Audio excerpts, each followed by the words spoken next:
What's up, guys? Welcome to Magic Bloodline. We've got something special today. What if Fleur's Veela grandmother sensed Harry's aura at age 6 and entire Delacour clan invaded Britain to claim their future king? Don't forget to like and subscribe. Let's dive in.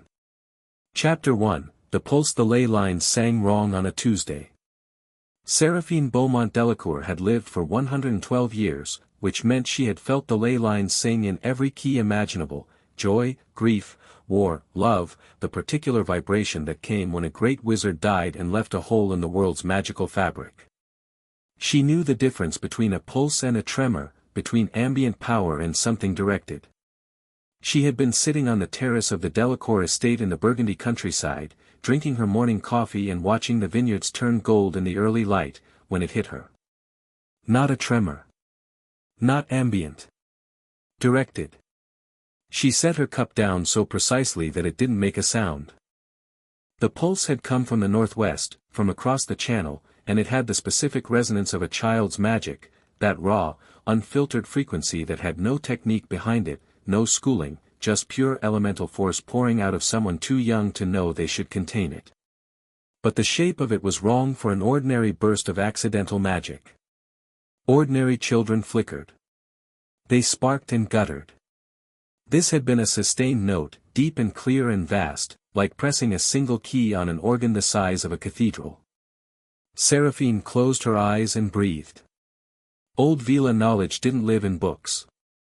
It lived in the blood, in the marrow, in the particular sensitivity that came from generations of magical creatures who had survived by reading the world more precisely than humans could. She sorted through what she'd felt with the patience of a woman who had never needed to hurry because she already knew what conclusions eventually arrived at. Young. Male. British, certainly, the ley lines in Britain had their own flavor, something ancient and iron-stubborn. She pushed deeper into the feeling, the way you might press a bruise to understand its edges. Isolated. Suppressed. But not broken. Then she felt the other layer, the one underneath, and her eyes opened. "Marguerite," she said, without raising her voice. Her personal attendant appeared in the doorway to the terrace within seconds. Seraphine didn't look at her. "Find my granddaughter. Tell Apollon I need to see her before lunch." She picked up her coffee cup again. "Tell her it's not a request." Marguerite was already gone. Seraphine drank her coffee. The vineyard swayed in the early morning breeze. She thought about what she'd felt underneath the raw power, that secondary resonance that old Veela texts, the ones written in archaic French and kept in a cedar chest in her private study, called l'echo du lien. The echo of a bond. It wasn't a bond yet, nothing so defined. It was more like a question asked in the language of magic itself, a soul reaching outward without knowing it was doing so, looking for something it had no name for. She had felt it once before, when she was 17, standing in a marketplace in Lyon. It had led her to the man she'd spent 43 years with before he died. She had not expected to feel it again, not at her age, and certainly not at this distance. But it wasn't reaching for her. She thought about the direction of it, the specific angle, and a slow smile crossed her face for the first time in several years. "Oh," she said quietly, to the vineyards and the morning and the memory of a feeling like a cathedral organ. "You poor boy. You have absolutely no idea what's coming." Apollon Delacour arrived at her grandmother's study at 11 in the morning looking entirely composed, which meant she was already worried. Apollon only looked composed when something was actively threatening that composure. She was 31, golden-haired, half Veela in the most obvious way, the kind of woman who made French magistrates forget their own names and could stop traffic in 3 countries. She had married Henri Delacour because he was the only man who'd ever looked at her and said, "Yes, I see what you're doing and it won't work on me," and meant it, and she'd found that genuinely refreshing. She had 2 daughters, Fleur, 8 years old and already terrifyingly certain of herself, and Gabrielle, barely 3, who was currently at the stage of pointing at everything and demanding to know what it was called. She sat across from her grandmother without being invited to, which was the Delacour family's version of love. Seraphine didn't preamble. She never did. There is a child in Britain, she said. 6 years old, approximately. He is sitting somewhere in an ordinary Muggle neighborhood in the southeast of England, and he just released a magical pulse that I felt clearly from across the channel. Apollin's perfectly composed expression did something complicated. Felt clearly, or, I identified him. Seraphine's voice was calm. Not his name. His nature. His resonance. She folded her hands on the desk. Apollin. You know what El-Echo Doulin sounds like? A silence. Grandmere, Apollin said carefully, that is a very old legend, it is not a legend. You know it is not a legend.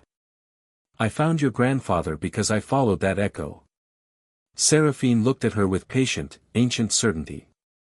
I felt it this morning. It is coming from a 6-year-old British magical child, and it is pointing in one direction with a clarity that I have not felt in 95 years. She paused. Toward Fleur. The quiet that followed was the kind that has weight. Apollin stood up. She walked to the window and looked out at the vineyards. Her hands were very still at her sides, which was how Seraphine knew she was genuinely shaken. Apollin's hands were only still when she was working hard to keep them that way. She's 8 years old, Apollin said. And he is 6. The bond is not formed. It is potential. Seraphine's voice held no apology. I am not telling you to arrange a marriage, Apollin. I am telling you that there is a child in Britain who will either become something extraordinary or be destroyed by what is already inside him, and that his magic has, without his knowledge or consent, begun to reach toward this family. She let that settle. I am also telling you that whatever suppressed that magic hard enough to make the release this morning feel like the breaking of a dam, he is living inside it right now. Apollin turned from the window. Her expression had gone from composed to something quieter and harder. Suppressed how? The way magic is suppressed in children who are afraid, Seraphine said simply. The way it is suppressed in children who have learned that being noticed is dangerous. Another silence, different this time. Find out who he is, Apollin said. It was not a question or a suggestion. I already sent a letter to our contact at the French ministry. Seraphine allowed a small, precise smile. British magical records are accessible if you know which archivist is susceptible to a well-phrased inquiry. I expect a name by this evening. And when we have a name, then we will go and fetch him, Seraphine said, as simply as she might have said we will go to the market. You, me, the family. All of it. Her eyes were very clear and very old. The Delacour clan does not leave its future sitting in the dark. The name came back before evening. Harry James Potter. Born July 31, 1980. Currently residing at 4, Privet Drive, Little Whinging, Surrey. Parents, James and Lily Potter, deceased October 31, 1981. Legal guardians, Vernon and Petunia Desley, née Evans, sister of Lily Potter. Seraphine read the accompanying notes 3 times. The second time, her expression didn't change. The third time, she set the parchment down on her desk and sat with it for a long moment. Then she went to find Apollin. She found her in the garden, sitting with Fleur, who was in the process of explaining to her mother with great 8-year-old conviction that the rose bushes were arranged wrong and would look better if they were moved. Apollin was listening with the particular expression of a parent who is too tired to argue and too fond of her child to stop her talking. Apollin, Seraphine said. Fleur looked up immediately. She was a striking child, silver blonde hair, a watchfulness in her blue-gray eyes that was older than her age, the particular stillness of a child who had learned to read rooms. She looked at her great-grandmother's face and said nothing, which meant she understood that something was happening. Apollin read the parchment. She read it twice. Then she made a sound that was not quite a word. His parents, Seraphine said quietly. Lily and James Potter. Murdered by Voldemort, Fleur flinched at the name, and Seraphine registered it without pausing, when the boy was 15 months old. He has been living with his mother's Muggle sister since then. She let Apollon read between the lines herself. Apollon was very good at reading between lines. 5 years, Apollon said, her voice dropping to something flat and quiet. 5 years with muggles who are not his family in any way that matters. She looked at Seraphine. The pulse this morning. I believe something happened in that house, Seraphine said. Something that pushed the magic past the point where it could be held down. We may never know exactly what. She paused. But I suspect we can guess. Fleur was watching them both. She had that focused stillness of hers that made her look, sometimes, like a very small hawk. Who is he? She asked. Not what are you talking about, not can I hear. Just the direct question, delivered with complete expectation of an answer. Apollon looked at her daughter for a long moment. Then she looked at Seraphine with an expression that said, you started this, you finish it. Seraphine sat down in one of the garden chairs and looked at her great-granddaughter with the frank, unpatronizing directness that she applied to everyone, regardless of their age. There is a boy in England, she said. He is 6 years old, and he is magical, and he is very much alone. We felt his magic this morning because it is. She considered her words, which was itself unusual enough that Fleur's attention sharpened visibly. Compatible with ours. In a very old, very specific way. She held Fleur's gaze. We are going to go and get him. Fleur processed this with the thoroughness of an 8-year-old who had been raised in a household that expected her to keep up. Is he in trouble? She asked. Yes, Seraphine said. Then we should go now, Fleur said, and went back to looking at the rose bushes with the decisive air of someone who had just settled a matter. Apollon made a noise that was either amusement or despair. Seraphine suspected it was both. They crossed the channel on a Thursday, which Henri Delacour maintained afterwards was the most alarming thing that had happened to him in 11 years of being married into the Delacour family, including the time Seraphine had set an entire government office on fire. Metaphorically, she'd insisted, though the investigating officials had found it difficult to entirely rule out the literal interpretation. There were 7 of them. Seraphine and Apollon, Henri carrying Gabrielle, who was delighted to be on an adventure and had already pointed at and named 17 things on the way to the Portkey station. Fleur, who had packed a small bag with the focused efficiency of someone who expected to be staying. Apollon's brother Marcel, who was built like a professional footballer and had the mild, amiable expression of a man who had long ago accepted that his family was going to do extraordinary things and he was along for the ride.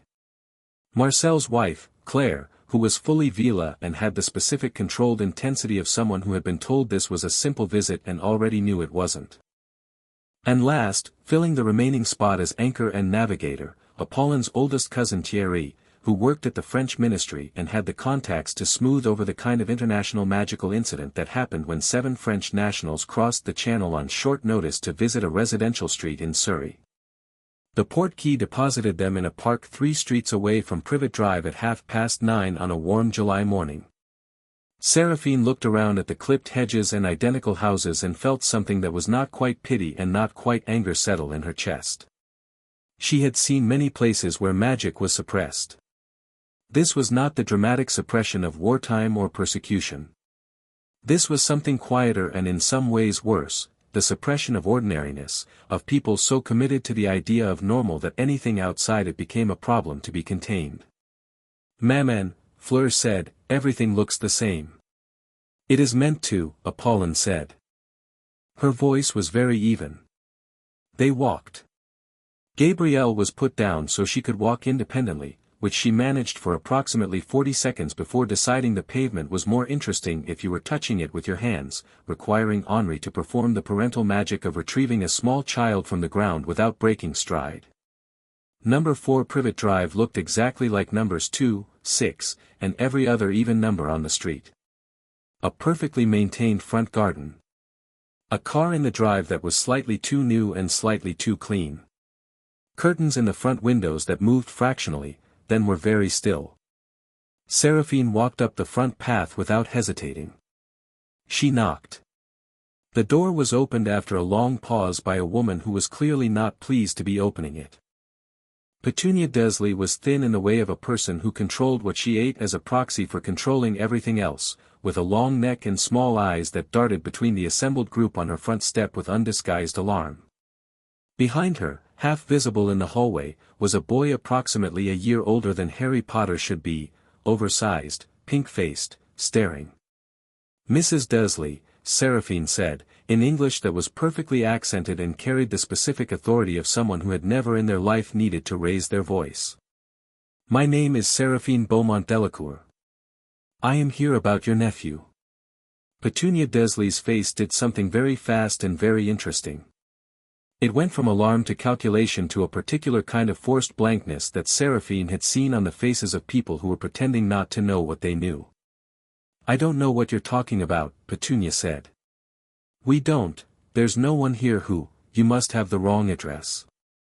Seraphine looked at her with the patient certainty of someone who has lived 112 years and has heard every variety of lie.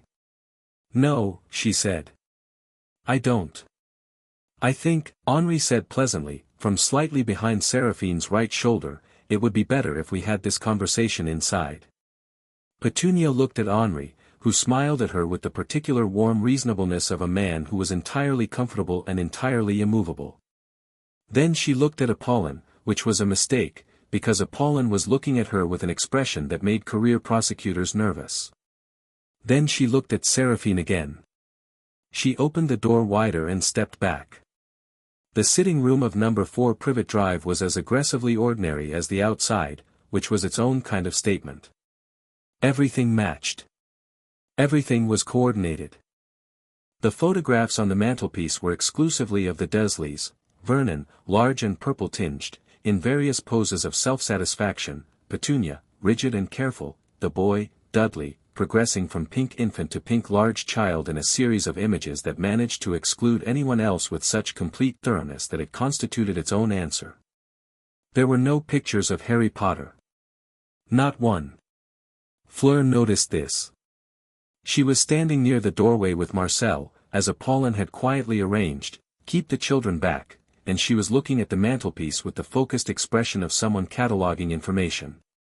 She was 8 years old and she understood already that the absence of something could tell you more than its presence. Seraphine sat down without being invited. Apollon and Henri sat. Marcel and Claire remained standing by the door. Thierry had positioned himself near the hallway entrance with the casual watchfulness of a man who had spent years working with people who sometimes made poor decisions.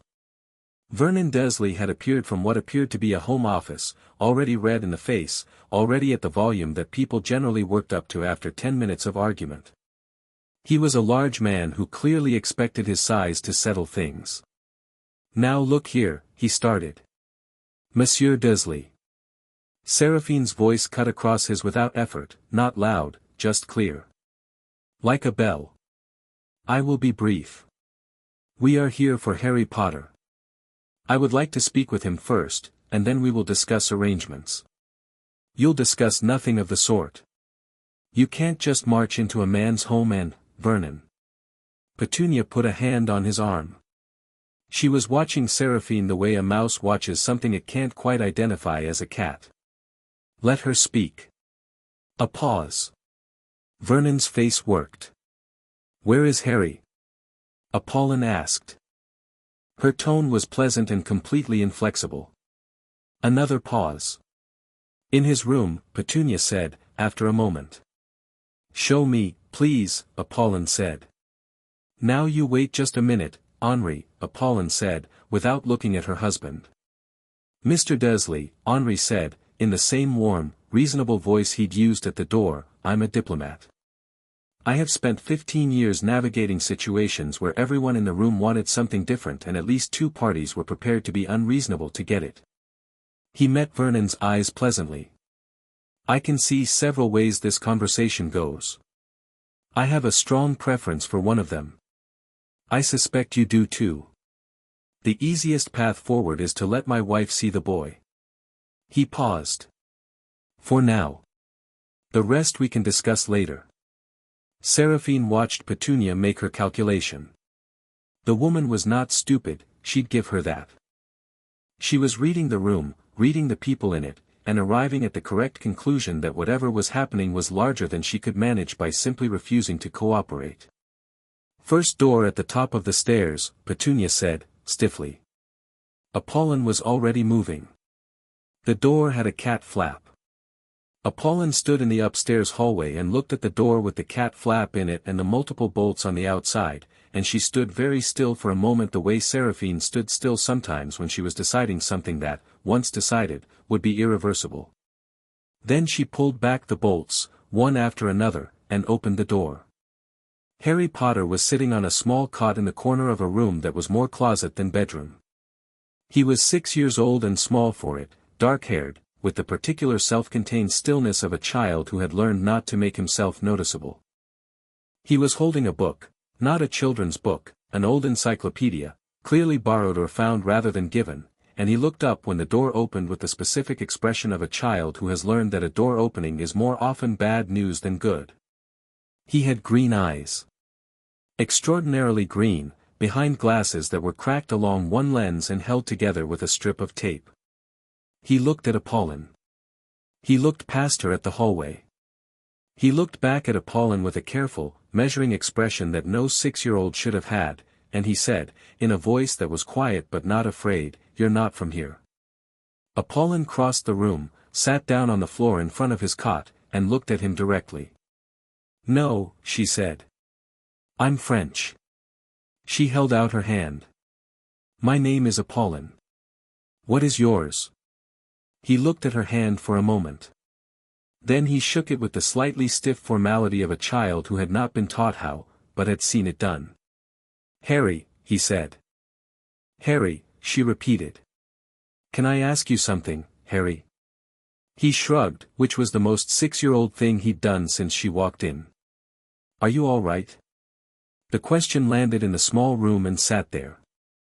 Harry looked at her with those extraordinary eyes, and she watched something pass across his face, not calculation, not the defensive blankness he'd been wearing, just a moment of something raw and unguarded before he got it back under control. "I'm fine," he said. It was the answer he'd been taught to give. Apollon could hear it. "That's not what I asked," she said gently. Another pause. He looked at the encyclopedia in his hands. "My aunt says there's no such thing as being not fine," he said, very carefully. "She says you just get on with things." Apollon kept her voice very even. "And what do you think?" He considered this with the seriousness of a scientist handling a hypothesis. "I think," he said slowly, "that some things are more worth getting on with than others."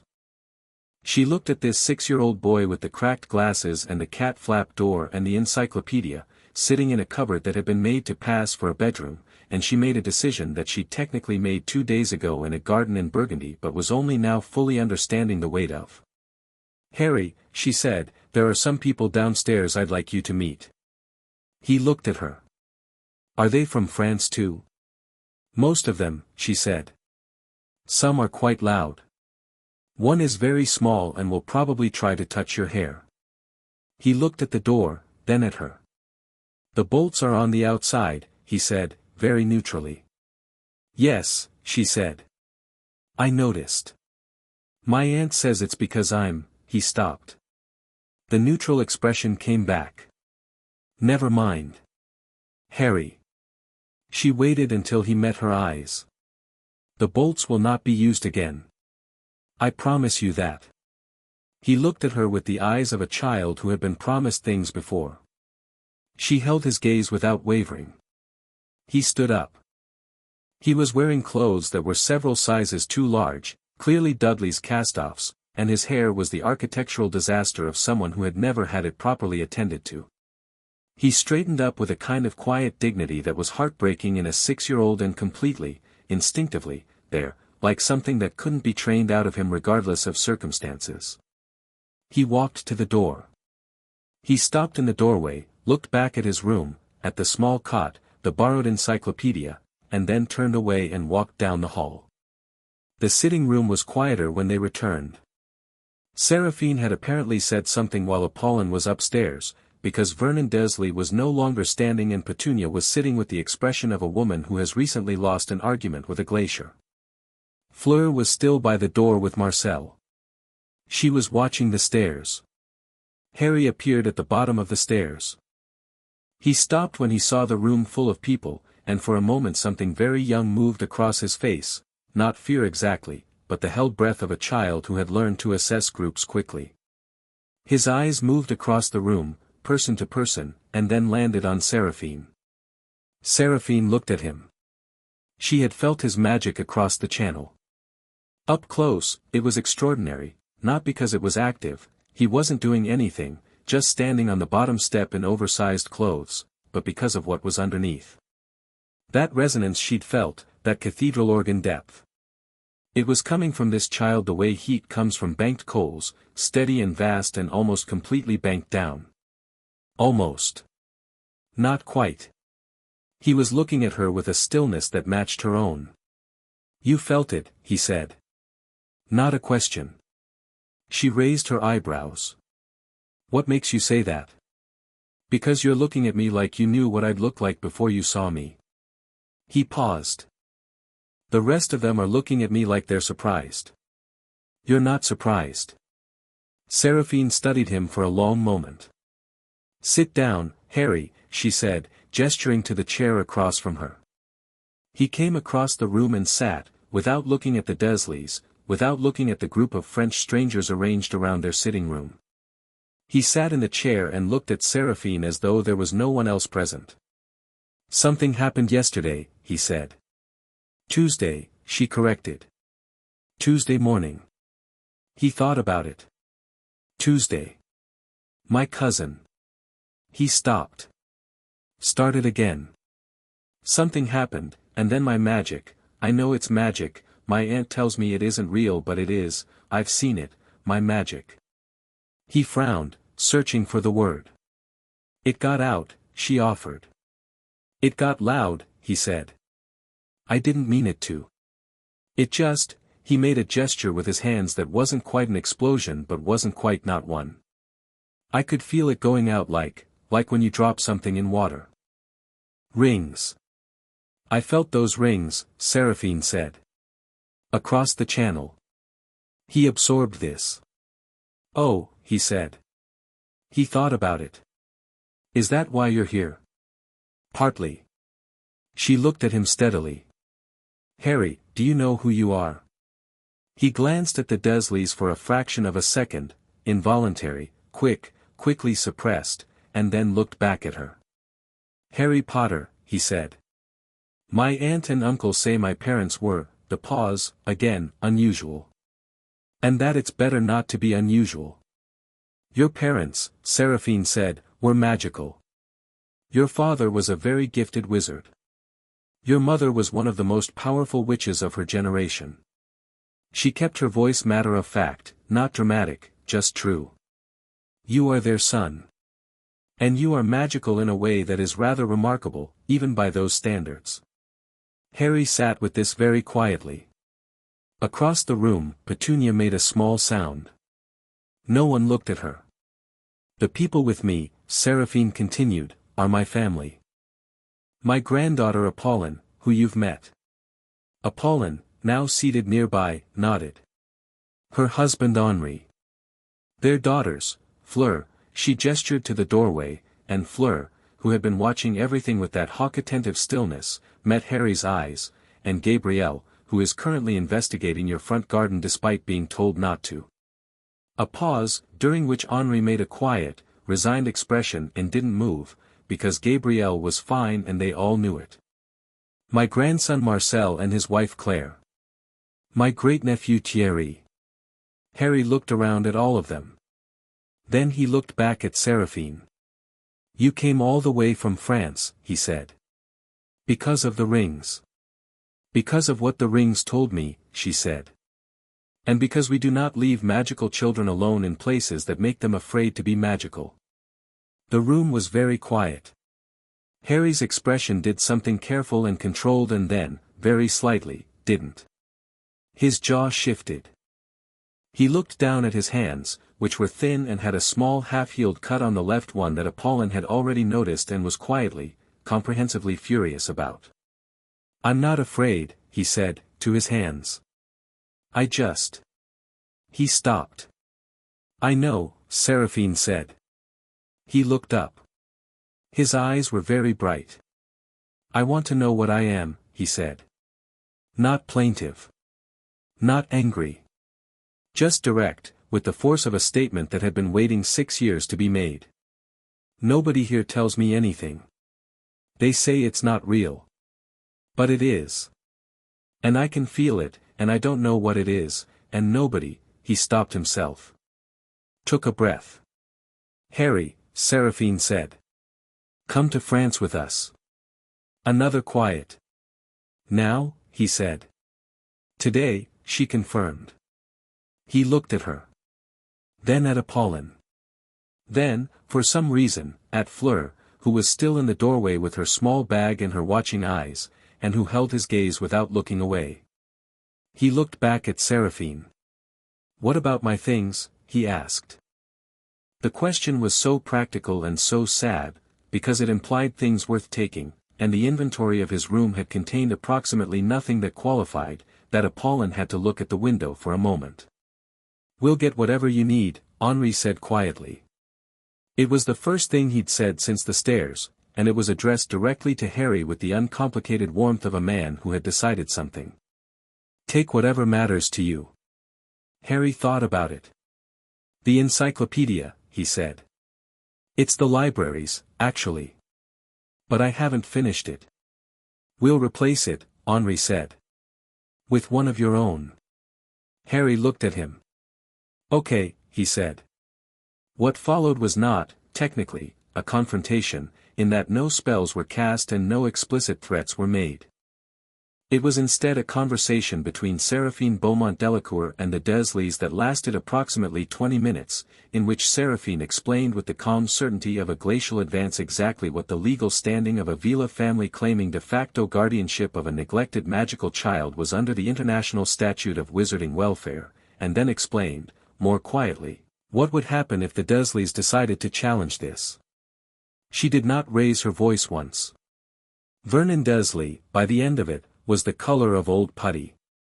Thierry produced documents from somewhere. Apollon had never entirely sure where Thierry produced things from. It was one of his consistent minor miracles, and certain signatures were applied, and the whole thing was wrapped up with a legal tidiness that made it clear this family had not come to Privet Drive unprepared. Harry came back downstairs with the encyclopedia and a second book, a battered paperback with the cover half torn away, and stood in the sitting room doorway while the adults finished their business. Fleur drifted over to him with the quiet natural movement of someone who has decided to do something. What is the second book? She asked. He looked at her. She was 2 years older than him and 2 inches taller and was looking at his books with the frank interest of someone who read. It's about stars, he said. Constellations. He paused. Dudley was going to throw it away. I kept it. She held out her hand. He hesitated, then gave it to her. She turned it over, looked at the spine, opened it to a random page. Her brow furrowed slightly. It's in English, she said, which was slightly accusatory in the tone of someone who considers this an obstacle. I only speak English, he said, with the patient logic of someone pointing out the obvious. I speak English, she said. Also French and a little Italian. She handed the book back to him, and there was something in the way she did it, deliberately, back into his hands, returned rather than dropped, that made it clear she had decided it was his and she respected that. I will teach you French. He looked at her with those green eyes. Why? He said. Because you are coming to live in France, she said, with the matter-of-fact certainty of someone who had already decided this. And it would be embarrassing if you couldn't speak French in France. He thought about this. Does your grandmother always do things like this? He asked. Just, come and get people. Fleur considered it seriously. When she decides something should be done, she said, it gets done.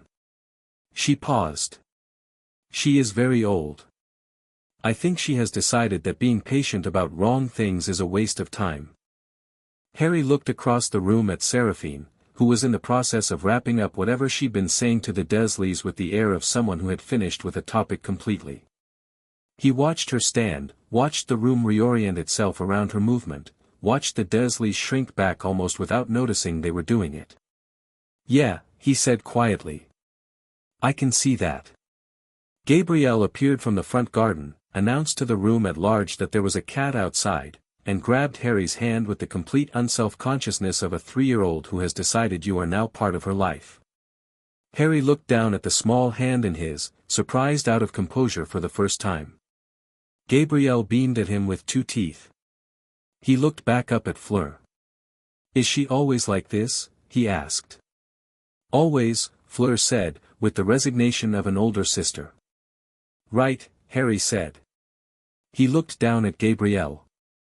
He looked at the room around him, the Dursleys not meeting his eyes, the family of French strangers that had arrived and, in the space of a morning, done something that 5 years of living in this house hadn't come close to, and he made the face of a child who has not been taught to hope but finds it arriving uninvited. Henri appeared at his elbow. "Ready?" he said. "I've never been to France," Harry said. "It's excellent," Henri said. "The food is good, the countryside is beautiful, and everyone talks very fast. You'll love it." "Do they all do magic?" Harry said. "Some of them," Henri said. "Mostly the ones in my house." He paused. "I don't, actually. Or not much. I'm primarily decorative." Harry looked at him for a moment, and then, for the first time, the very first time in this whole morning, he laughed. It was small and quickly controlled, clearly a laugh that had learned to be careful of itself, but it was real. Henri smiled at him with the genuine warmth of a man who had just decided something he'd already been in the process of deciding. They walked out of number 4 Privet Drive on a Thursday morning in July, Harry Potter between Henri and Gabrielle, the encyclopedia under his arm and the star book in his pocket, and Seraphine Delacour last of all, who paused in the doorway long enough to look back at Petunia Dursley with an expression that was not a threat and did not need to be. Petunia looked away first. The door closed behind them. In the front garden, the Delacour family reformed around Harry with the instinctive, unplanned ease of people who had closed ranks without discussing it, and they walked down the perfect, ordinary street under the bright summer sky, and if the neighbors peered through their windows at the strange procession they would have seen 7 adults and 3 children, one of them very small, one carrying books, and one, the smallest of the older children, silver blonde, walking with the confidence of someone twice her age, who had matched her steps precisely to the boy with the cracked glasses and was saying something to him in a mix of English and French that made him look at her with the specific expression of someone filing things away to think about later. Seraphine walked behind them all and watched the back of Harry Potter's head and felt, for the second time, that resonance, closer now, real now, not a sensation across 100 miles of water but something right in front of her, and thought about seeds, and what they became when the soil was right. Then she thought about a long-ago marketplace in Lyon, and a young man who had looked at her and seen her, and she allowed herself a moment of something that was grief and gratitude and hope all at once. Then she walked on. Chapter 2, the claiming the Delacour estate sat in a valley between 2 hills in the Burgundy countryside, and it was the most alive place Harry had ever seen. Not alive in the way that parks were alive, or gardens, the careful cultivated aliveness of things that had been arranged. Alive in the way of something that had grown and kept growing past any original intention, a house that had been added to and altered and expanded across 3 centuries until it was less a building and more a small village that had decided to share walls. The main house was pale stone, old enough that the corners had softened, with tall windows and a roof of blue-gray slate and wisteria that had colonized the east wing so completely that it had become load-bearing. Behind it there were guest quarters and a garden that had opinions, and beyond that a meadow that ran down to a river, and beyond that hills covered in vines that Harry would eventually learn produced wine that appeared in the cellars of half the important houses in France. He stood in the courtyard on a Thursday evening and looked at it all and said nothing, which was the most honest response available to him. "It's big," said Gabrielle, next to him, helpfully. "Yes," said Harry. "Our rooms are upstairs," she said. She had not released his hand since the front garden of Privet Drive, which had initially been surprising and was now apparently just a fact of his life. "You have your own room." Fleur said. Harry looked at Fleur, who was a few steps ahead and had turned back to check where he'd stopped. Your own room, she confirmed. Third floor. The window faces the hills. He looked at the hills. The sun was going down behind them and the light was doing something to the vines that made them look like they were lit from underneath. Right, he said. He'd been saying right a lot today. It seemed like the appropriate response to an ongoing series of things that were outside his existing vocabulary. Inside was cool stone and old wood and the smell of something being cooked that his brain flagged immediately as good food, a category distinct in his experience from food. Apollon moved through it with the ease of someone in their natural habitat, directing things with a few words and a gesture, and the house responded in the way that houses respond to people who know them. Doors opened. Lights came on in the warm amber way of magical lighting. Someone Harry hadn't been introduced to appeared from the kitchen and was given rapid instructions in French, and disappeared again. Do you want to see your room first? Henri asked, appearing at Harry's shoulder with Gabrielle now transferred to his arms. Or eat? Harry thought about it. Eat, he said. Please. Henry's expression did something brief and kind. Kitchen it is. The kitchen was enormous and warm and smelled like bread and onions and something with herbs, and Harry sat at the long wooden table and was given a bowl of soup and a piece of bread and ate both with the controlled focus of a child who had learned that food was finite and acted accordingly. He caught himself halfway through the bread and made himself slow down. Fleur sat across from him. She had a cup of tea, which she was drinking with the dignity of someone twice her age. She watched him eat without comment, which he was grateful for, and when he finished the bread and the soup was half gone she stood up and came back with more bread without asking, set it down, and went back to her tea. He looked at the bread. He looked at her. She was looking at her tea. He ate the bread. His room was on the third floor, as Fleur had said, with a window that faced the hills. It had a bed, a real one, wide and solid, with pillows that were not flat and a quilt that was not thin, and a desk and a bookshelf that was currently empty, and the window faced west and the hills were dark shapes against a sky that still held the last color of the sunset. Harry sat on the edge of the bed for a long time. The room had no bolts on the door. He checked, not because he thought there would be, but because his body had decided to verify anyway. Just a handle. He turned it a few times, confirming that it worked from the inside. He put the encyclopedia and the star book on the desk, which made the room feel occupied.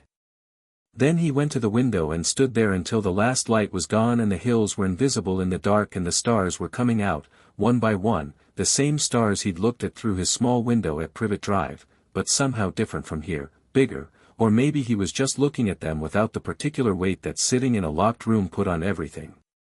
Someone knocked. Come in, he said, more out of habit than expectation. It was Seraphine. She came in without ceremony and looked at him at the window with those ancient, clear eyes, and pulled the desk chair out and sat in it with the unhurried ease of someone who had decided to be somewhere. Can't sleep, she said. I haven't tried, he said. He turned from the window. Is it always like this? Like what? He gestured, not quite at the room, at something larger. All of them, he said. Your family. There, he searched for the word. They do things. They just, decide to do something and then do it. Is that unusual, she said. My aunt and uncle never, he stopped. He'd been stopping a lot, all day, which was the habit of someone who'd learned that finishing certain sentences caused problems. He made himself finish it. They never did anything that wasn't about them. If it was about me, it was a problem. If it was about Dudley, it happened immediately. Seraphine watched him. You are not a problem, she said. You are not a burden or an inconvenience or something that requires management. She said it the way she said everything, just clearly, without sentiment layered on top of it to make it easier to swallow. You are a child who should have been found years ago, and wasn't, and now has been. That is the beginning and the end of it. Harry sat on the edge of the bed. He looked at his hands. "What did you mean," he said, "when you said my magic was remarkable?" She tilted her head slightly. "You want to know now? You said to come to France first. I'm in France." He met her eyes. "You said nobody should leave a magical child alone in a place that made them afraid to be magical." "I'm not afraid. I just didn't know what I was. And I want to know." Seraphine looked at him for a long moment. "What do you know about magic?" she said. "That it exists," he said immediately. "That it comes out when I'm very upset or very scared. That it does things I don't ask it to. That my aunt hates it." He paused. "That my parents had it. That my parents are dead because of someone called Voldemort." He said it without flinching, and registered that this surprised her, and filed that away, and that I apparently survived when I shouldn't have. "Who told you that last part?" "Nobody told me. I found a newspaper. The library kept old copies." He looked at her directly. "Harry Potter survives you-know-whose curse. It was from November 1981. I was in the photograph."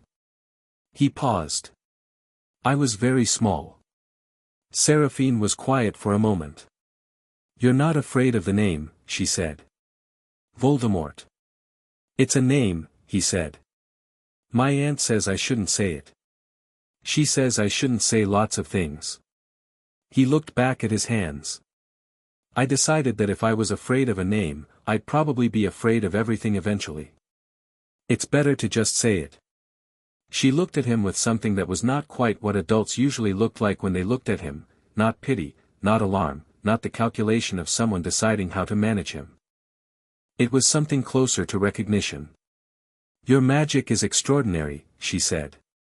"Not merely powerful, though it is that. It has a quality, a depth and a resonance, that I have felt in very few people in a very long life. You are 6 years old and your magic, when it released on Tuesday, was perceptible to me from across the channel." She watched him take this in. "This is not normal.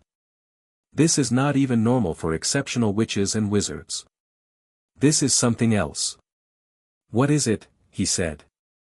"I don't entirely know yet," she said. "And I won't pretend otherwise." She looked at him steadily. "What I do know is that magic like yours needs to be taught, properly and carefully, or it will teach itself in ways that are dangerous. I know that it has been suppressed for 5 years in a household that was afraid of it, which is the magical equivalent of keeping a river under a stone." She paused. "And I know that my family has certain connections with magic of this kind. Ancient ones. The short version is that we are not entirely human, on my side of the family." Harry looked at her. "Veela," he said. She raised her eyebrows again. He kept doing that to her.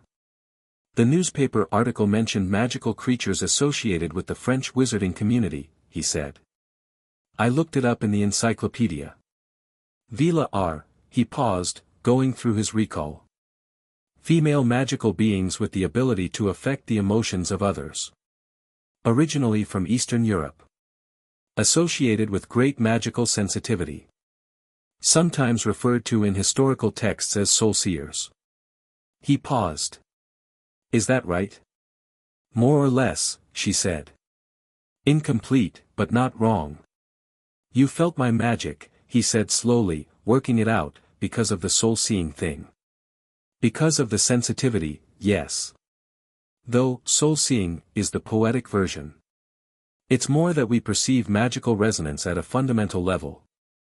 She looked at him. "And your resonance, Harry, is specific in a way that connects it to this family. I cannot explain that fully to you tonight, because you are 6 years old and you have had a very long day and some explanations need to be built toward rather than dropped into." She stood up. "But I will tell you this much, you are not an accident. You are not a mistake or an inconvenience. Your magic reaching out on Tuesday morning was not a malfunction. It was the first thing your magic has done correctly in 5 years." He looked at her from the edge of the bed. "You're saying it was looking for something," he said. She paused at the door. "Yes," she said. "Get some sleep, Harry." She left. Harry sat for a while longer. Then he got up, opened the star book to a random page, and sat by the window and read until the words stopped making sense, and then he got into the bed which was wider than anything he'd slept in before, and was asleep inside 30 seconds. The news reached Albus Dumbledore on a Friday morning, which was the morning after Harry Potter left Privet Drive, which meant it had taken the British magical community approximately 18 hours to notice, which Dumbledore privately considered an indictment of the monitoring system he'd spent 2 years building. He was in his office at Hogwarts when Minerva McGonagall came through the door with the look she wore when something had gone wrong enough to require his personal attention but not wrong enough to require panic, which was a very specific look and one he'd learned to take seriously. "Harry Potter," she said, "is no longer at Privet Drive." He set down his quill. "When?" "Yesterday." The protective wards notified the monitoring charm at approximately 6 in the evening. It took until this morning to filter through the system. She pressed her lips together. "He's in France." He looked at her. "With the Delacour family," she said. "Specifically with Seraphine Delacour." A pause. "Ah," Dumbledore said. "You know her." "I know of her." He stood, moving to the window, looking out at the grounds with the particular stillness of a man rearranging a complicated picture in his head. "She is 112 years old, she is the Delacour clan matriarch, and she has been, in her time, one of the most formidable magical individuals in Europe." He paused. "She is not someone who makes impulsive decisions. She crossed the channel with 6 family members and removed Harry from his guardian's care," Minerva said. "In which case," Dumbledore said, "she has a reason." He turned from the window. "What do we know about the circumstances?" "Some kind of legal documentation was signed. Thierry Delacour, he works at the French ministry, apparently filed a welfare claim under the international statute. The Dursleys," she paused, and something moved across her face. "The Dursleys did not contest it." Dumbledore was quiet. "Albus," Minerva said, and her voice had dropped into a register he associated with her when she was deciding whether to be angry at him, "what were the conditions at Privet Drive?" "Sufficient," he said. "Sufficient," she repeated. "Adequate," he said. "Safe." "There were bolts on the outside of his bedroom door," she said. "The welfare documentation includes photographs." The fire crackled. Outside, a flock of birds crossed the grey Scottish sky. "I will go to France," Dumbledore said. "Albus, not to bring him back," he said, which she hadn't asked, which meant he'd heard the question she hadn't asked. "To understand the situation. And to speak with Seraphine Delacour." He looked at Minerva steadily. "Harry Potter cannot simply disappear into the French wizarding community. There are considerations. There is a 6-year-old boy," Minerva said, with the precision of a woman choosing each word exactly, "who has apparently been living in conditions that a French diplomat considered sufficient grounds for an international welfare claim, and you are talking about considerations." Dumbledore met her eyes. "Yes," he said. "I am." And his voice was quiet and even and entirely, infuriatingly certain of itself. Minerva looked at him for a long moment. "I'll arrange the portkey," she said, and left. He came on a Saturday. Harry was in the garden with Fleur when Marcel appeared from the house and said something in French that Fleur received with an expression of sudden alertness, and then they were inside and up the stairs and in a sitting room where Seraphine was already seated and Apollon was standing, and there was an old man in the doorway with half-moon glasses and a long silver beard and very blue eyes that were currently doing a rapid, thorough assessment of the room and everyone in it. He looked at Harry. Harry looked back. "Harry," the old man said. His voice was warm and gentle and kind, the voice of a favorite grandfather, and something in it made Harry instinctively want to trust it, which immediately made him want to be careful. "My name is Albus Dumbledore." "I know," Harry said.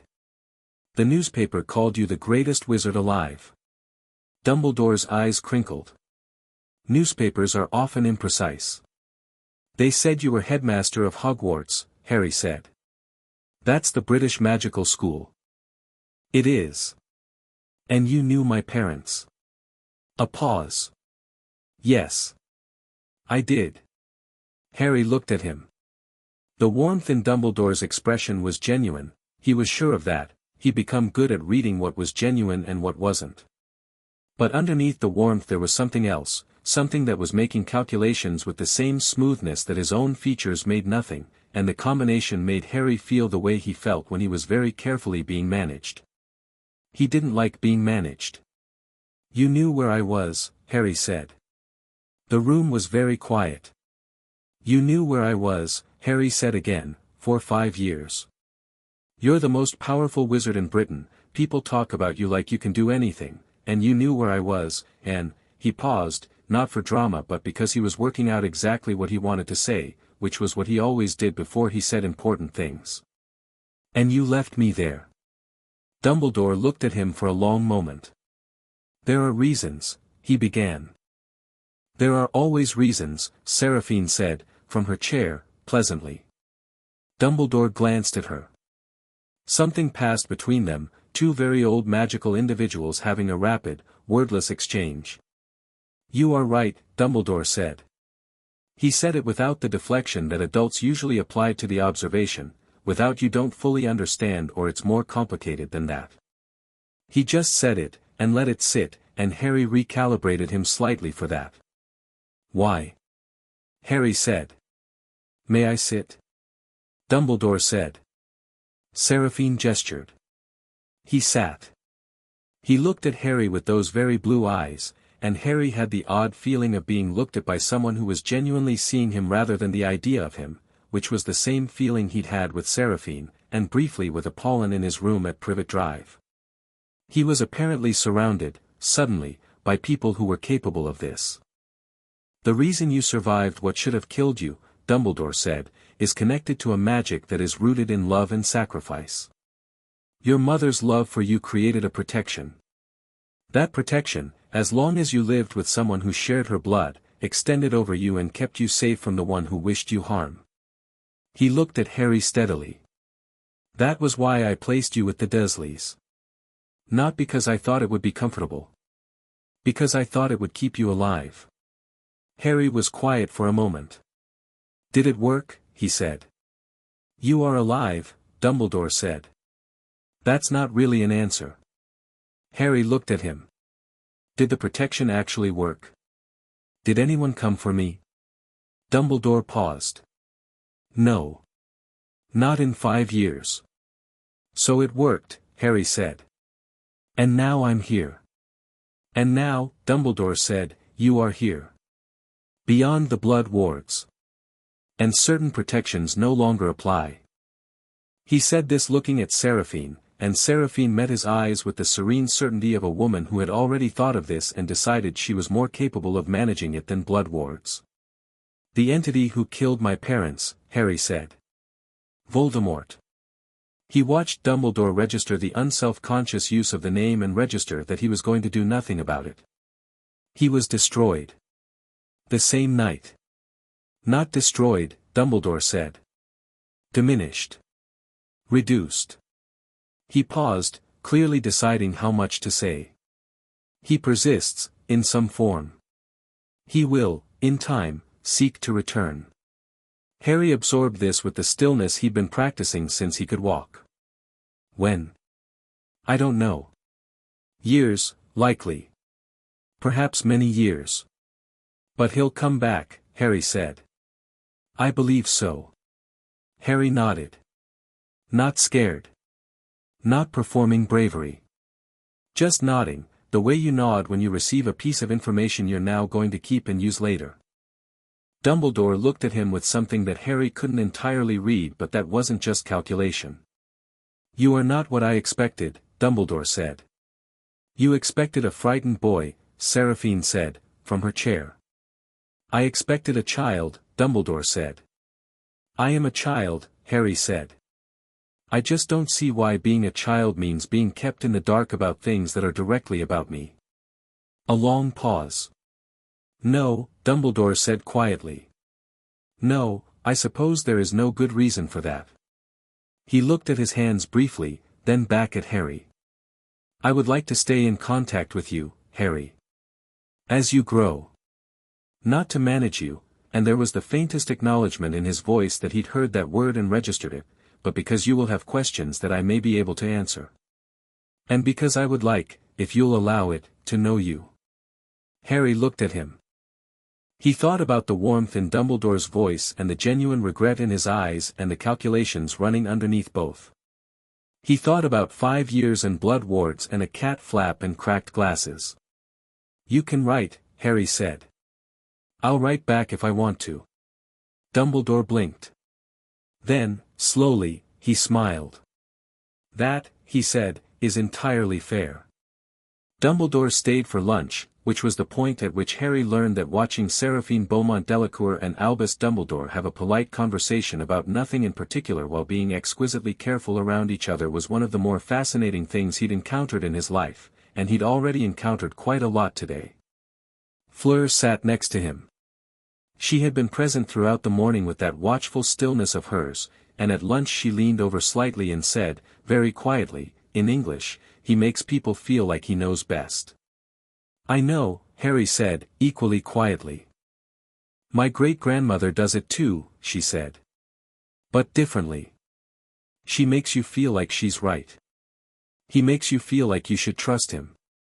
Harry glanced at her. What's the difference? She thought about it. One is about her. One is about making you feel something. She picked up her fork. Grandmere Seraphine is always trying to be right. He is always trying to be trusted. Those are not the same thing. Harry thought about this for the rest of lunch. Dumbledore left in the early afternoon, departing with the graceful certainty of a man who had achieved at least part of what he'd come for and was recalibrating the rest. He shook hands with Henri and said something to Apollon in the corridor that Harry didn't hear, and then he paused at the front door and looked back at Harry. You have your mother's eyes, he said. She was remarkable. Harry looked at him. I know, he said. I read about her. Something moved across Dumbledore's face that was entirely unguarded. Ah, he said. Yes. He paused. She would have. He stopped. She would be very proud, he said finally, in a quieter voice. Then he was gone. Harry stood in the doorway and watched the space where Dumbledore had been, and felt the complicated weight of she would be proud, which was the kindest and most painful thing anyone had said to him today. Apollon appeared beside him. She didn't say anything. She just put her hand on his shoulder briefly, the way someone might rest a hand on a surface that matters, not pushing, just touching, and then went back inside. He stood in the doorway for another minute. Then he went in. The formal claiming happened that evening, which was something Harry had not been prepared for and which turned out to be one of the stranger and more significant events of a day that had already been full of them. He was told, by Fleur, about an hour beforehand, when she appeared in his room while he was attempting to read the encyclopedia and found him staring at a page about fjords without seeing it. There is a ceremony tonight, she said, sitting on the window seat with the matter-of-fact directness that was apparently just her baseline mode of communication. It is a Veela tradition. Grandmere Seraphine wants to do it properly. She looked at him. Do you know what it means to be claimed by a Veela clan? No, he said. It means you are ours, she said, and if she heard how that sounded she didn't adjust it, because it was accurate and she was 8 years old and accuracy was her primary value. Not owned. It is not like that. But, protected. Recognized. Like, she frowned, searching for the analogy. When a wolf pack accepts a member. Not the same as being born into it. But real. The magic acknowledges it. He thought about this. Does it hurt? She considered the question seriously. Grandmere says it feels like being seen, she said. She says most people find that uncomfortable because they are not used to it. And the people in your family, he said. They're all right with this? With me? Fleur looked at him with those grey-blue eyes and then looked out the window at the hills in the early evening light. Maman cried this morning, she said. In the kitchen. After you went to sleep last night. Papa was with her and they were talking, and I couldn't hear most of it, but she said, she paused, choosing words. She said he shouldn't have been alone that long. And Papa said we have him now. She paused. That is not the way they talk about problems. Harry looked at the encyclopedia without seeing it. Right, he said, after a moment. Gabrielle already calls you Harry, Fleur said. She can't say H properly yet. She has decided you are hers. Despite himself, despite everything, despite the weight of the day, he made a sound that was almost a laugh. Right, he said again, but differently. The ceremony happened in the garden after dark, with candles lit along the paths and the night sky wide overhead. It was not elaborate in the way of official magic, no speeches, no formal incantations, no elaborate choreography. It was something older and simpler than that. The family stood in a loose circle, and Seraphine stood in the center with Harry, and she put both hands on his face the way you might hold something precious but not fragile, and looked at him. This child, she said, in French, and then in English for him, is known to us. The magic moved like warmth, not dramatic, not a blast or a flash, just warmth spreading outward from where her hands rested, and Harry felt something unlock in his chest that he didn't have a word for, something that had been braced so long it had forgotten it was braced, releasing in the specific way of a muscle that finally gets to a knot, and he made a sound he hadn't meant to make. Known to us, Apollon said. Known to us, said Henri, Marcel, Claire, Thierry. Known, said Fleur, last and quietly. And then it was done. The candles kept burning. The night was warm.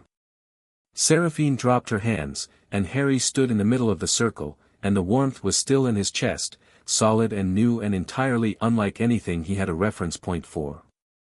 That's it, he said. That's it, Seraphine said.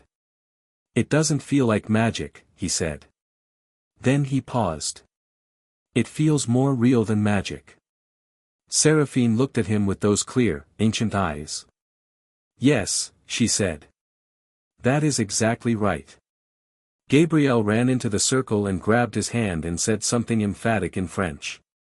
Fleur translated, she says you are hers now and you have to come look at the fireflies. He looked at the small hand in his. He looked at the family standing in the candlelight. He looked at Fleur, who was looking at him with the expression of a person who has filed something away to think about very carefully at a later date. Yeah, he said. Okay. Let's go look at the fireflies. And he went.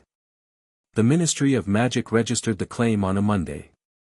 It landed on the desk of Augustus Foley, Junior International Liaison, who read it twice and then walked it down the hall to his supervisor, who read it and walked it to his supervisor, who sent an urgent memo to the office of Cornelius Fudge, Minister for Magic, who read it and turned an interesting shade of pink. The Delacour family, said Percival Dodge, Senior Magical Law Advisor, have filed a formal Veela clan recognition on Harry Potter. It's legal under Article 17 of the International Magical Welfare Treaty, which Britain signed in 1863. He paused. We can contest it. Can we win? Fudge said. The grounds for removal are. Dodge paused again. Thin. The Desleys have already signed the documentation. There are photographs of the boys' living conditions on file with the French ministry. Photographs, Fudge repeated. Yes, Minister. A silence. What exactly, Fudge said, does a Veela clan recognition mean in terms of legal status? It means the Delacour family have formal magical claim to act as the boys' family, Dodge said. It means any action taken against him is, by international treaty, considered an action against the Delacour clan and by extension against the French magical community. He paused. It means that whoever has Harry Potter has the full weight of one of the oldest and most politically connected families in French magical society standing behind them. He looked at Fudge.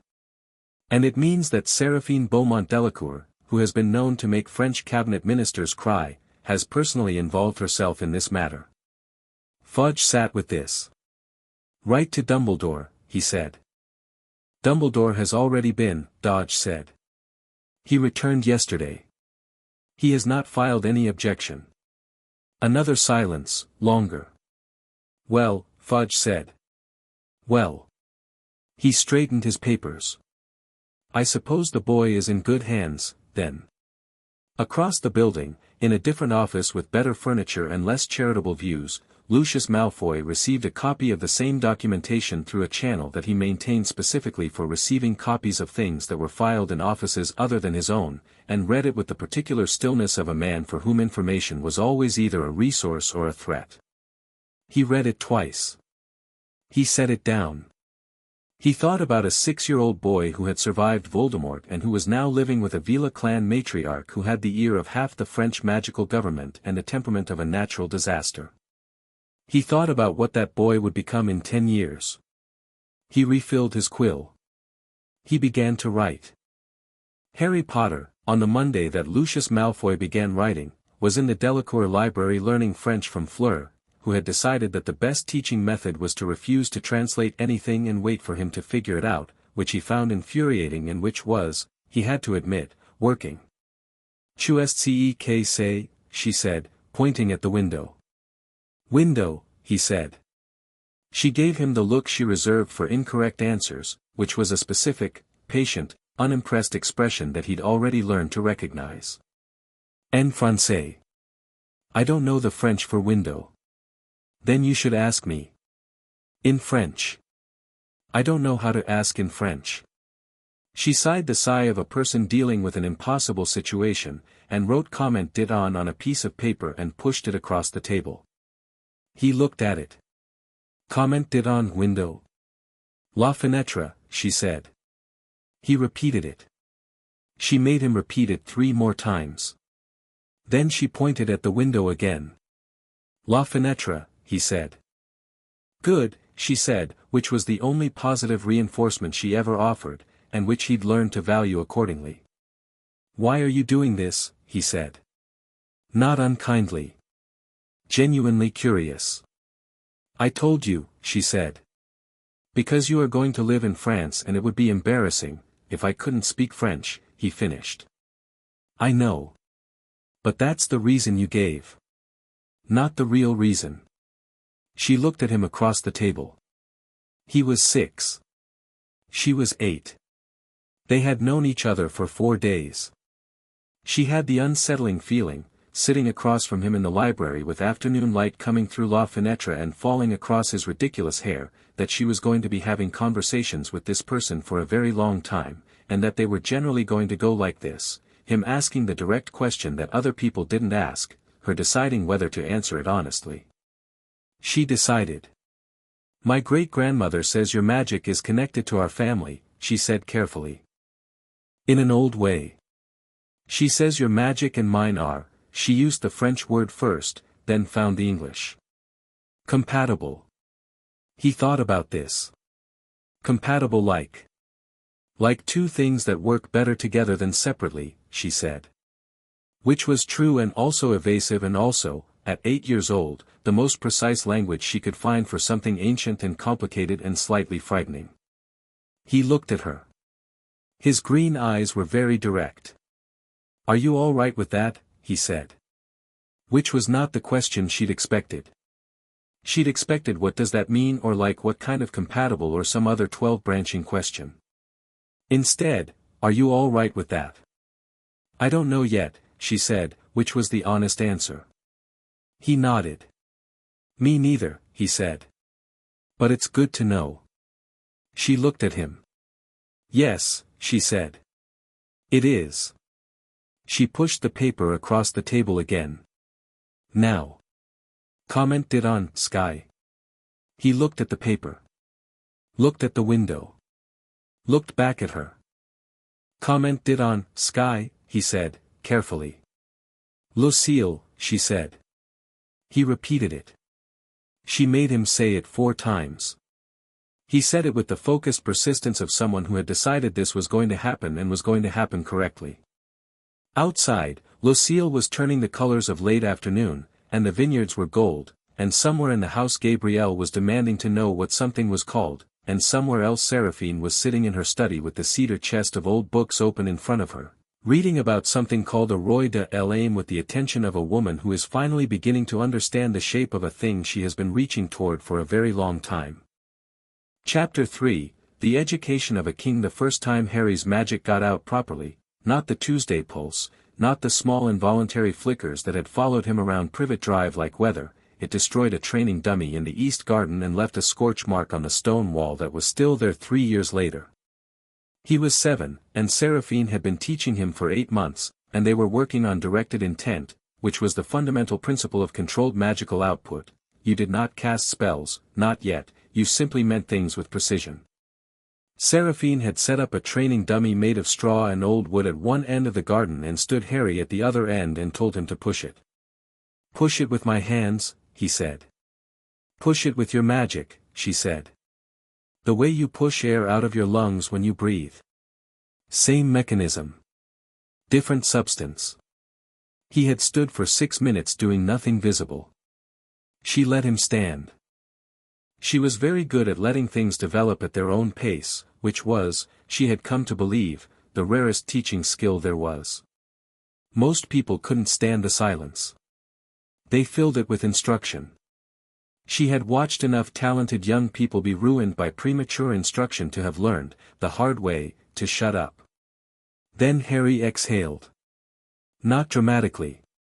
Just exhaled, a long controlled breath, and the dummy exploded. Not fell over. Not slid backward. Exploded, in the specific way of something hit by a force that exceeded its structural tolerance, fragments of straw arcing outward, the wooden frame cracking in half and the two halves going in different directions. The scorch mark was where the energy had continued past the dummy and met the wall. Harry stood in the middle of the East Garden with his arms at his sides and looked at the wreckage. "That was more than I meant," he said. "Yes," Seraphine said, with the equanimity of someone who had not been standing in the direction of the wall. "We will work on calibration next." He looked at her. "You're not worried?" "Worried about what?" "That it was too much." He gestured at the scorch mark. "My aunt would have, that would have been, Harry," Seraphine said. "Your magic did exactly what magic is supposed to do. You directed it. You didn't disperse it randomly, you didn't lose control, you aimed at a target and something happened at the target." She paused. "The calibration is a skill. You will develop it. There is nothing alarming about the power itself." He looked at the scorch mark for another moment. Then he smiled, not the small, careful smile he'd arrived with, but something wider and more genuine, still learning to exist on his face. "Again," he said. She conjured another dummy. He blew it apart in 4 minutes. By the time Harry was 8 he spoke French well enough that Fleur had declared herself no longer responsible for any embarrassing mispronunciations, which was her version of saying he was fluent.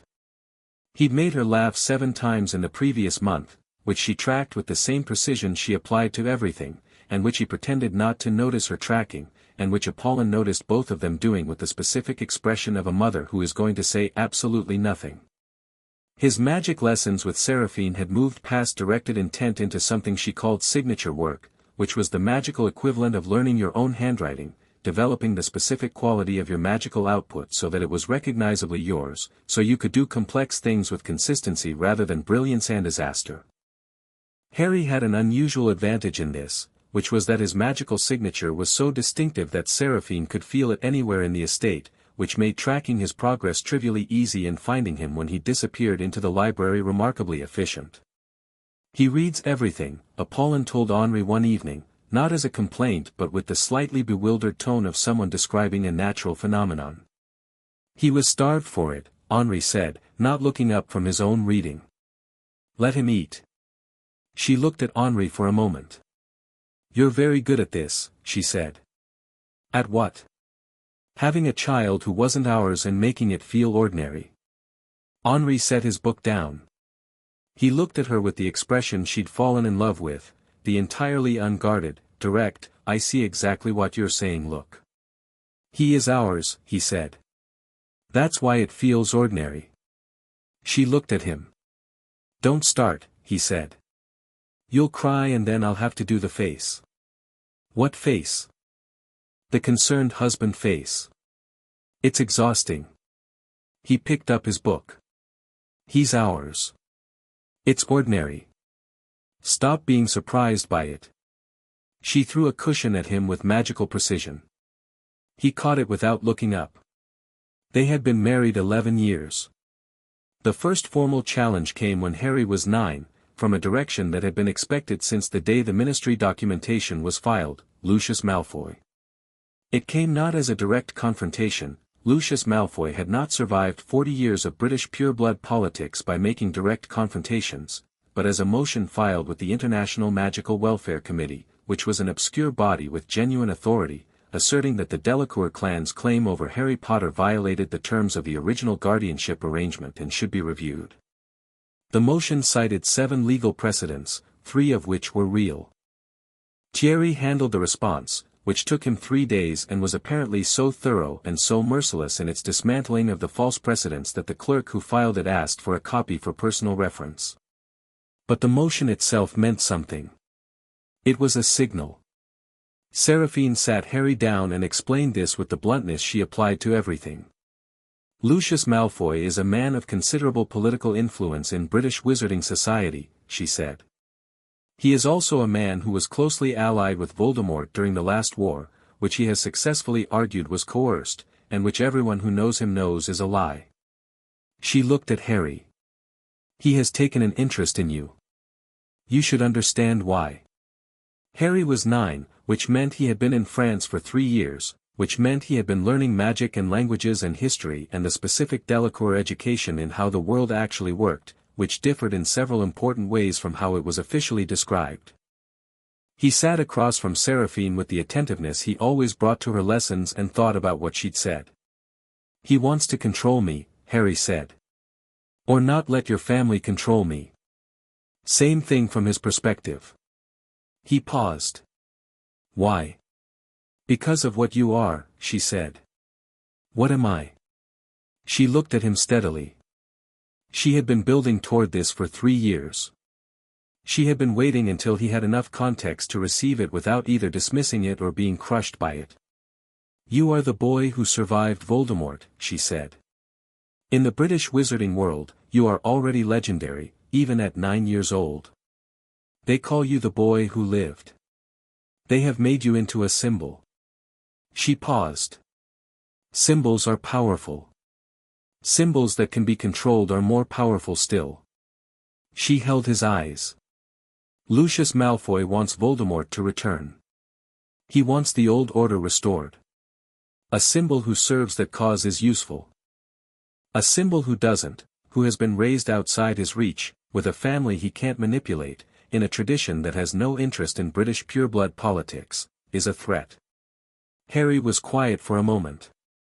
So he'll keep trying, Harry said. Yes. And the answer is to keep being outside his reach. The answer, Seraphine said, is to become something he cannot afford to directly challenge. He thought about this. What is that? She allowed the smallest smile. You, she said. What you are becoming. He gave her the look he gave her when he thought she was being deliberately vague. That's not an answer. It is, she said. You just don't have enough of the picture yet. She stood. Go practice your signature work.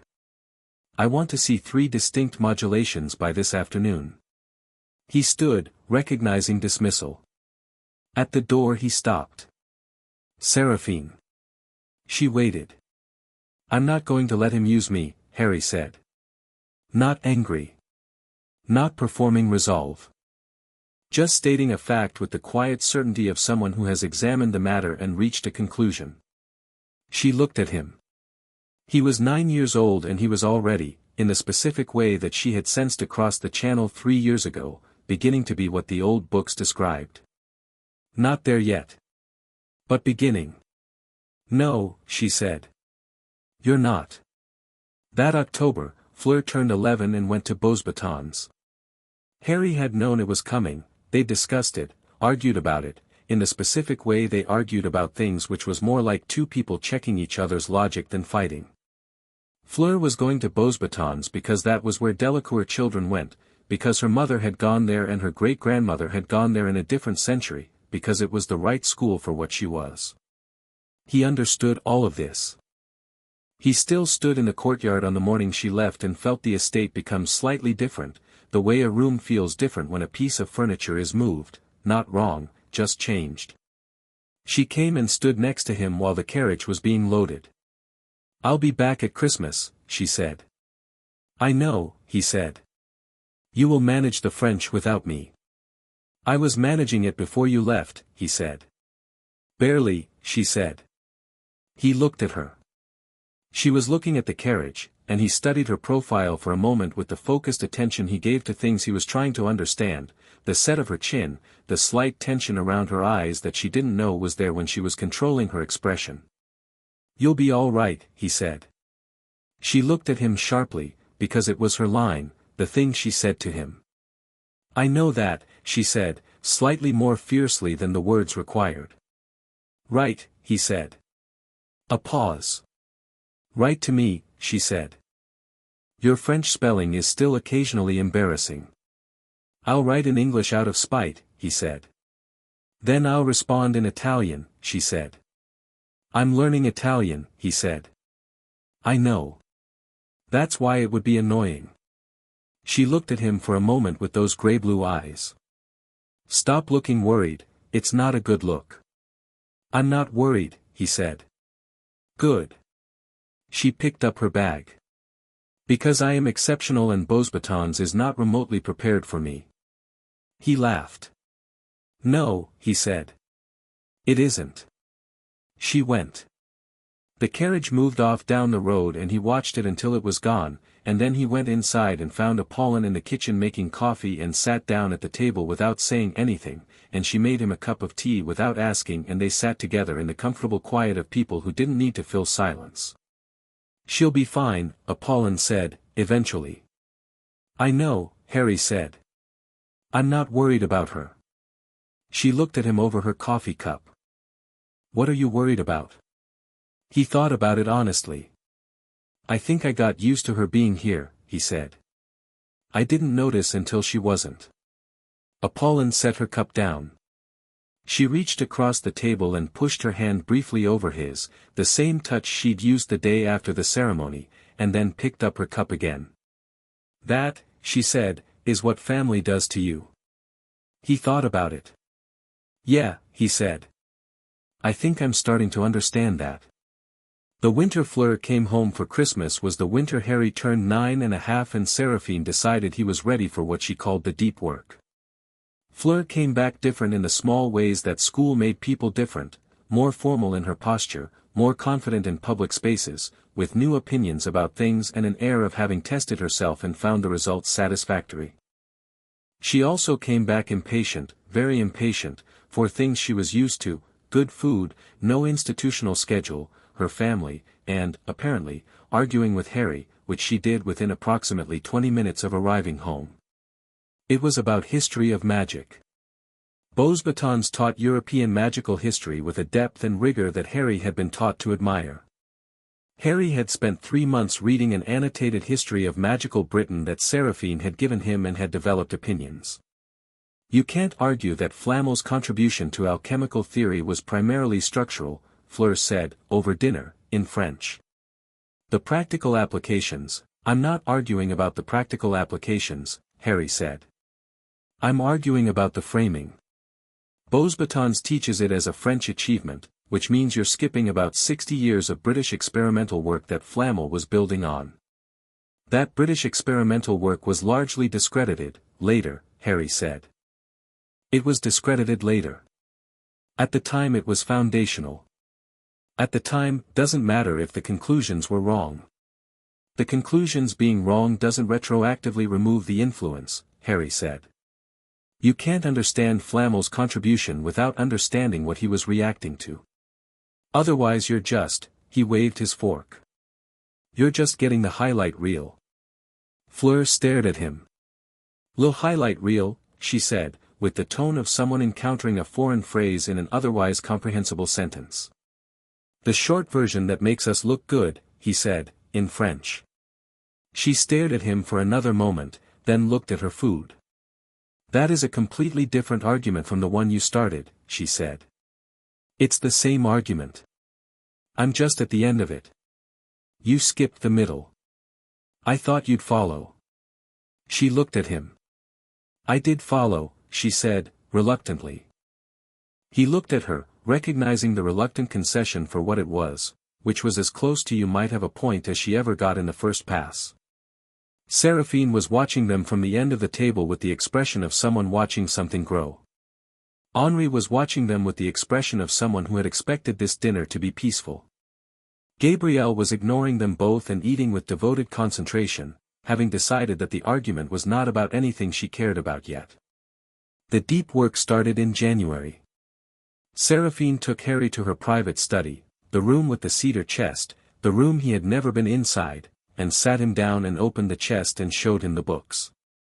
They were old. Older than Hogwarts, some of them. Written in languages that were not entirely languages, in the way that the oldest magical texts were, where the writing itself was a form of magic and reading it required not just literacy but attunement. "These are the Veela historical records," she said. "Not all of them. The most significant ones. They describe what we are, where we come from, what the deep magic looks like when it manifests." He looked at the books. "They describe the Roi de l'Aime," she said. He looked at her. She had told him pieces over 3 years. Fragments, given when he had enough context to absorb them.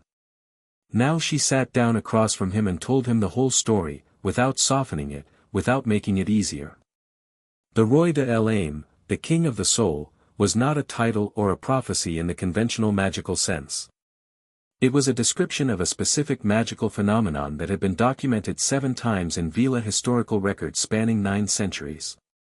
A human whose magical signature carried what the old texts called la profondeur vive, the living depth, a quality of resonance that was fundamentally compatible with Veela magic at the deepest structural level.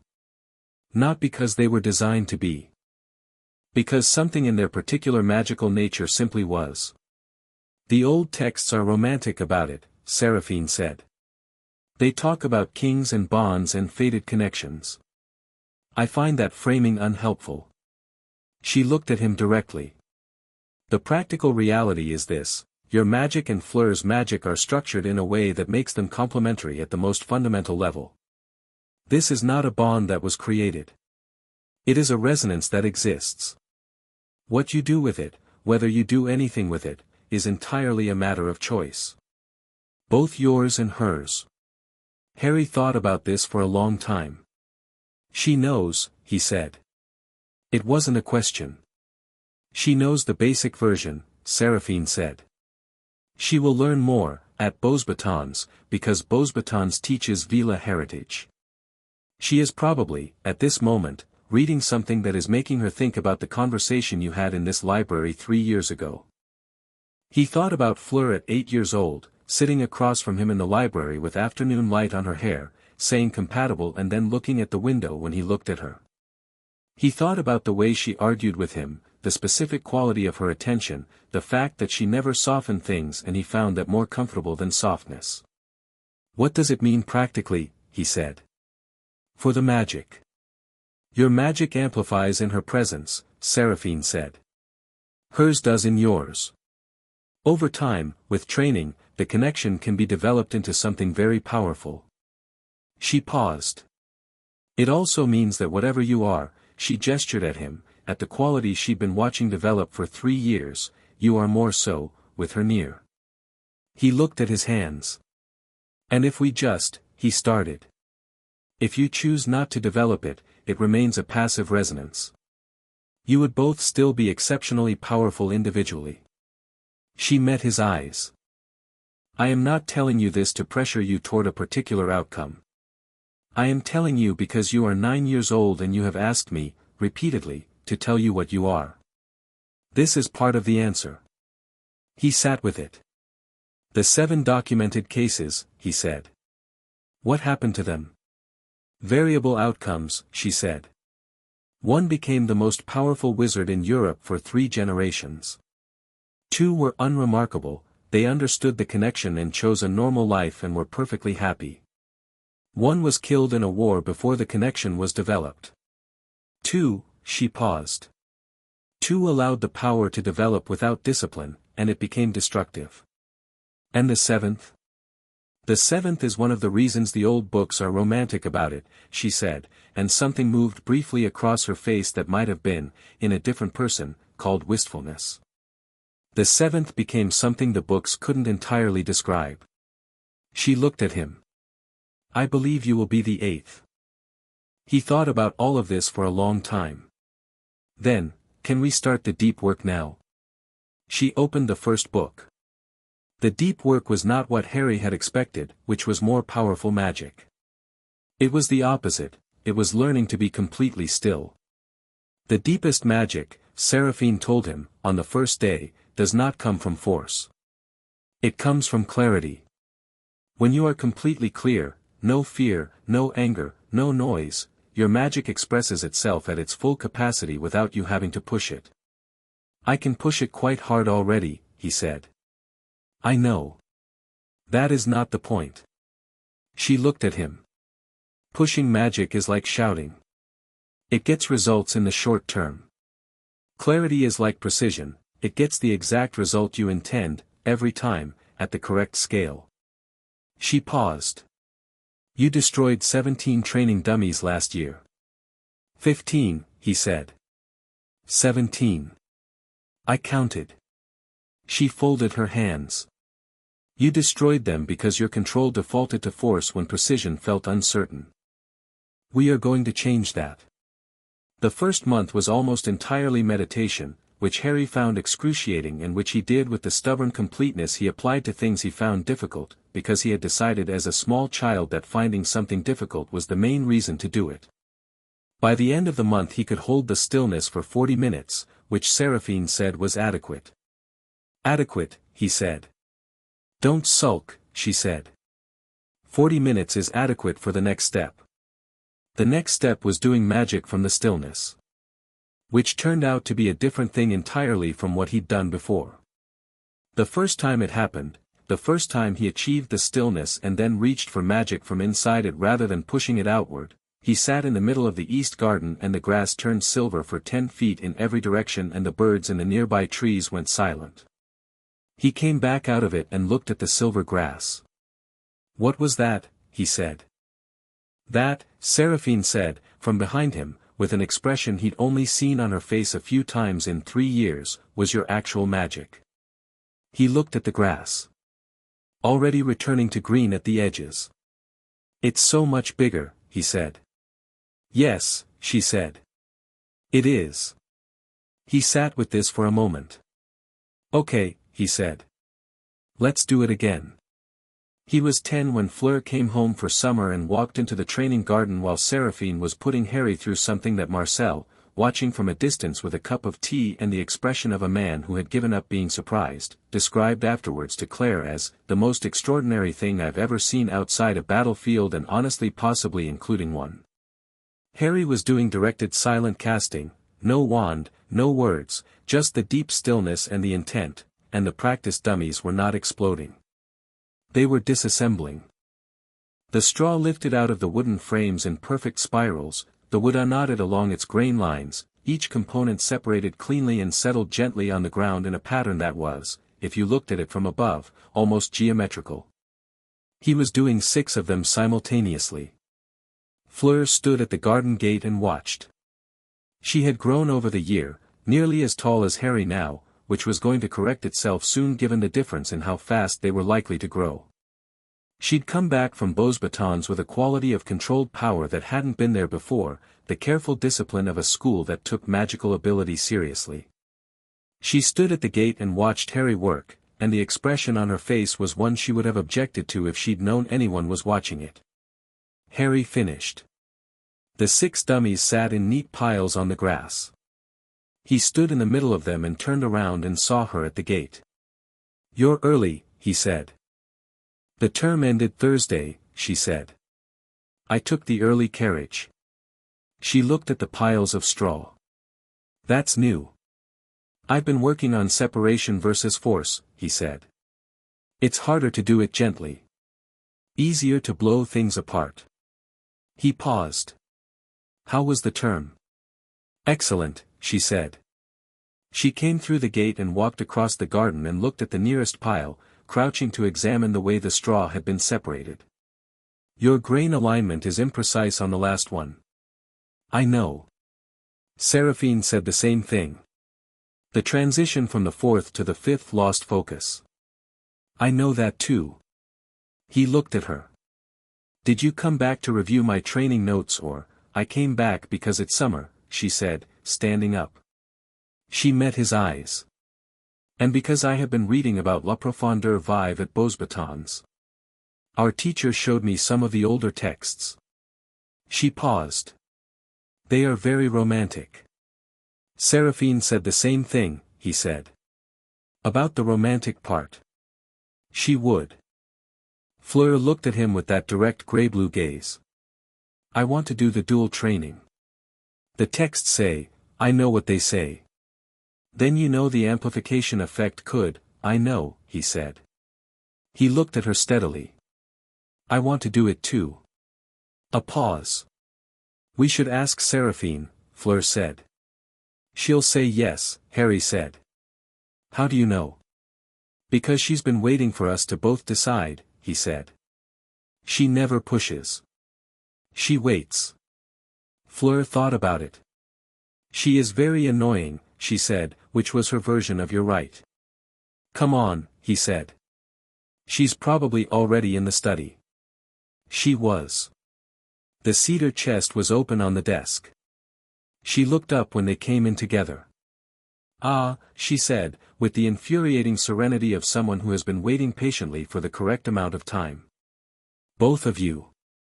Good. You knew we'd come today, Fleur said, slightly accusatory. I knew you'd come eventually, Seraphine said. Sit down. They sat. The dual training was different from anything Harry had done alone, and different from what Fleur had been doing at Beauxbatons, and it took 3 weeks of irregular and occasionally spectacular failure before it started to work.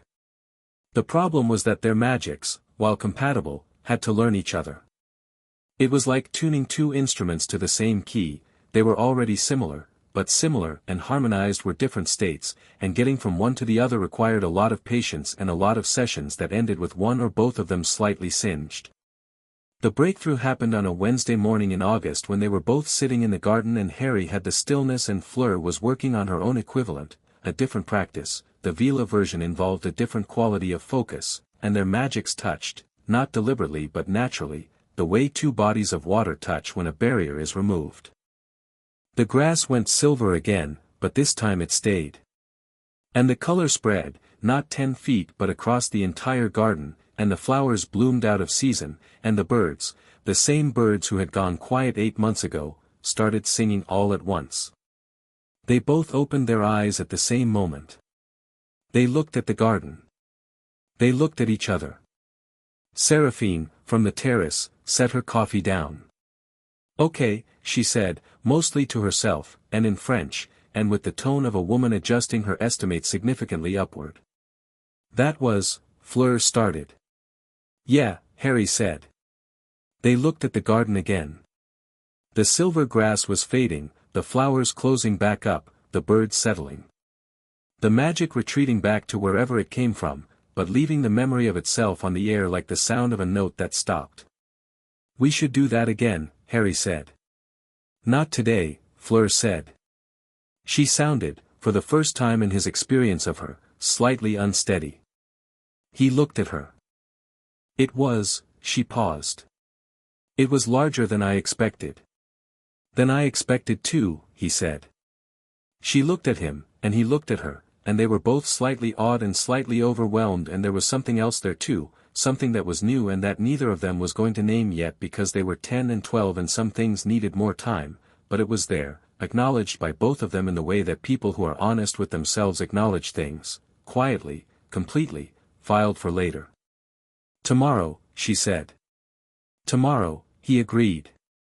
Harry was 11 in the autumn, which meant Hogwarts letters were coming. He received his on a Tuesday morning in July, sitting at the kitchen table eating breakfast, delivered by a very proper British owl that looked slightly bewildered to find itself in Burgundy. He read it, ate the rest of his toast, and handed it to Apollon. She read it and handed it to Henri. Henri read it and set it down with the expression of a man who had been expecting this and had nonetheless been hoping for a slightly longer reprieve. Well, he said. It's time. I don't have to go to Hogwarts, Harry said. They both looked at him. Beauxbatons would, Harry, Apollon said. What? She looked at him. She had the quality, sometimes, of saying his name in a way that was its own complete sentence. He'd learned to wait out the rest of it. You are British, she said. You are Harry Potter. You have a history in that country that is going to require your presence eventually. You cannot avoid Britain indefinitely, and Hogwarts is, she paused, choosing. It is the right choice, for reasons that are beyond just education. There are people there who need to see who you've become. She paused again. And there are powers there that have been gathering in the dark for 5 years who need to understand what they are dealing with. He thought about Lucius Malfoy's legal motion. He thought about Dumbledore's careful eyes. He thought about a 7-year-old boy standing in a library in Surrey reading a 1981 newspaper. Right, he said. You'll come home for Christmas and summer, Henri said. Obviously, Harry said. Henri looked relieved in the specific way of a father who was trying not to show it. I'll write every week, Apollon said, with the tone of someone stating a non-negotiable fact. I'll write back, Harry said. Unless I'm busy. You will not be too busy, she said. What if there's a dragon? Write a shorter letter, she said. From a safe distance. He grinned. It was a full grin, nothing careful about it. 3 years had done that, made him someone whose face did what it meant to. From the doorway, Gabrielle, who was now 6 and extremely opinionated and had the specific Delacour quality of being entirely certain of everything she said, announced that if Harry was going to England she was also going to England. You're not going to England, Harry said. Then you're not going to England, she said. I am going to England, he said. I'll send you owls. She considered this. With letters? With letters. Long ones? Probably not long ones. I'll be busy. With what? Learning things, he said. School. Magic. She looked at him with serious 6-year-old eyes. You already know magic.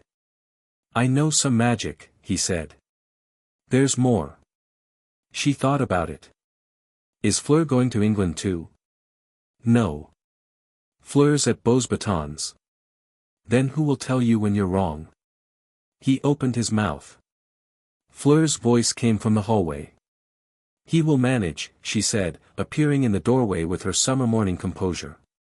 He is occasionally capable of identifying his own errors. With time. Occasionally, Harry said.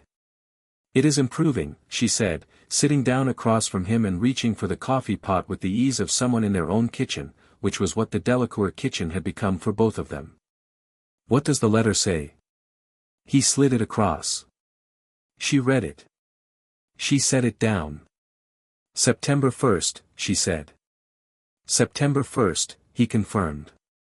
They looked at each other across the breakfast table, in the kitchen of the house that had been home for 5 years, with Gabrielle between them eating porridge and Apollon behind them and Henri reading his newspaper and the morning light coming through the windows and making everything gold. You'll be fine, she said. He heard something in it this time that was different from reassurance. I know, he said. The last thing Seraphine did before he left for Hogwarts, the last training session on the last day of August, was sit him down in the East Garden where the scorch mark was still visible on the wall and say, "Tell me what you know." He knew what she meant. She did this sometimes, asked him to account for himself, not as a test but as a process of consolidation. He thought for a moment. I know my magic, he said. The signature of it. How it feels at rest and how it feels when I'm using it and the difference between the two. I know how to be still enough to reach the deep part, and I know how to use the deep part without losing the clarity. What else? I know the history, Wizarding Britain, French magical tradition, the Veela heritage.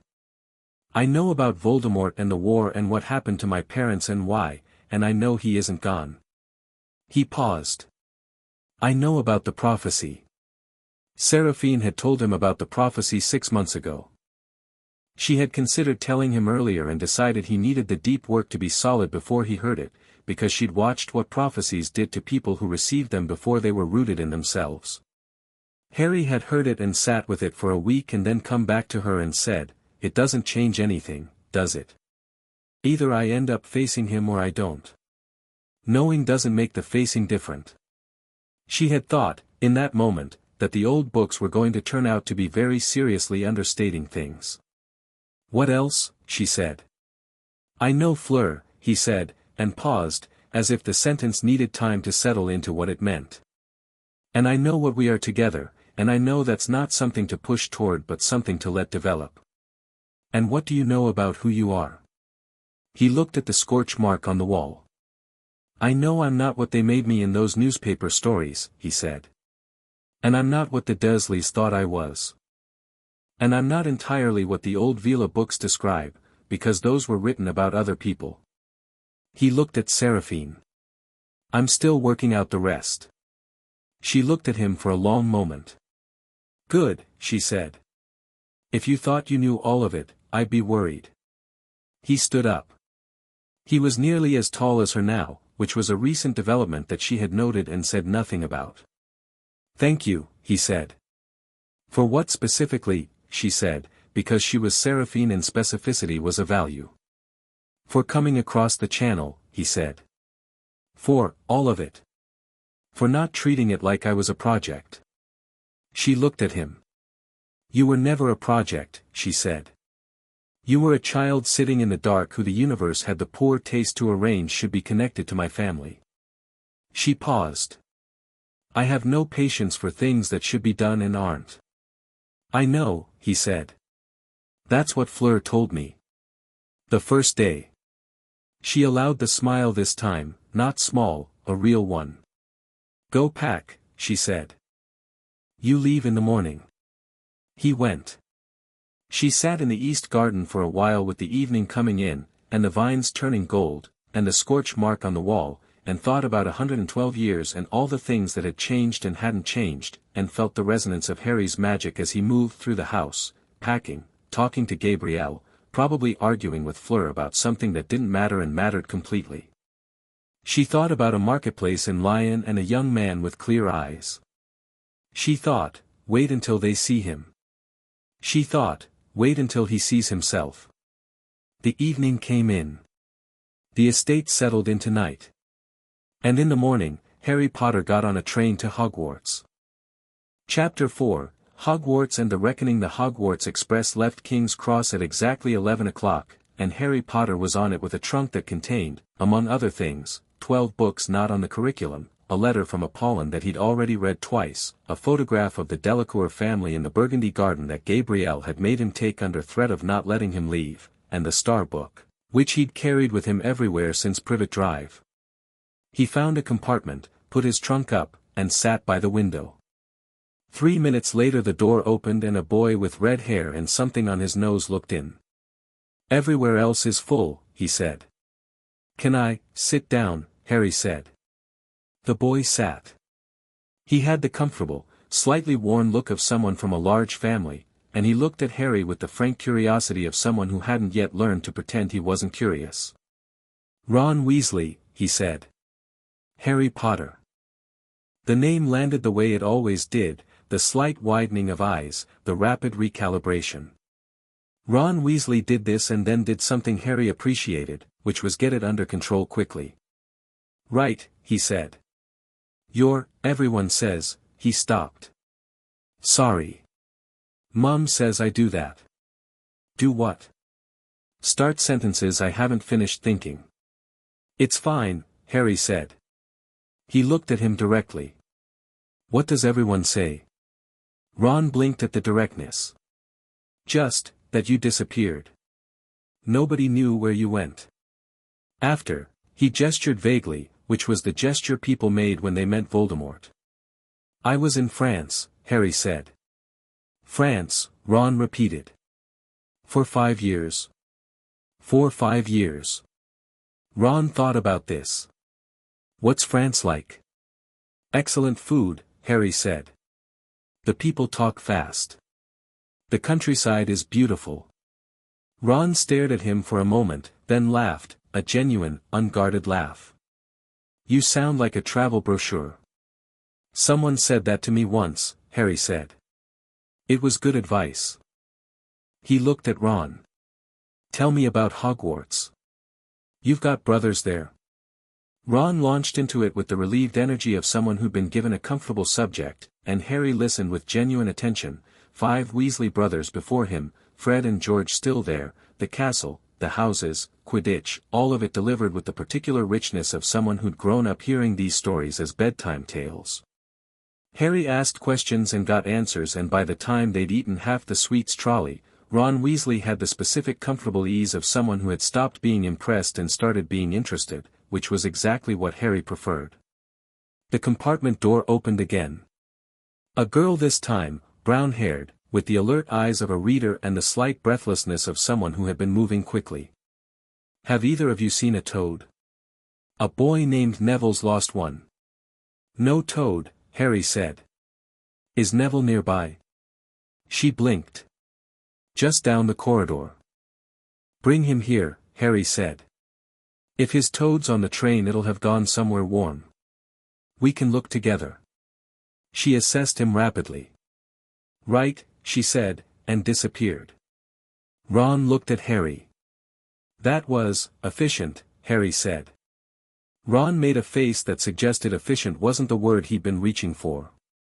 The girl came back with a round-faced boy who was clearly miserable in the specific way of someone having a terrible day. He had already been crying and was pretending he hadn't. Neville, Harry said. I'm Harry. Where did you last have him? Neville told him. Harry stood up and went and found the toad, Trevor, apparently, tucked behind a heating pipe in the next carriage along, which was the warmest available surface, which was exactly where Harry had thought he'd be. He brought the toad back. Neville's face underwent a transformation that was very satisfying to watch. How did you know? The girl said. Toads look for warmth, he said. It was cold outside this morning, so the train's heating is working harder. The warmest pipes are in the older sections. He sat back down. What's your name? Hermione Granger, she said. She was looking at him with the expression of someone who had revised their assessment upward and was not entirely sure how to account for the revision. You're Harry Potter. Yes, he said, with the patience of long practice. Sit down if you like. She sat. She immediately pulled out a book. Then she looked at the spine of the book Harry had on the seat next to him. Is that Paracelsus? She said. Annotated, he said. The Delacour edition. It's better than the standard translation. I've only read the standard one, she said, and there was hunger in it, the specific hunger of a reader encountering a version of something they haven't read.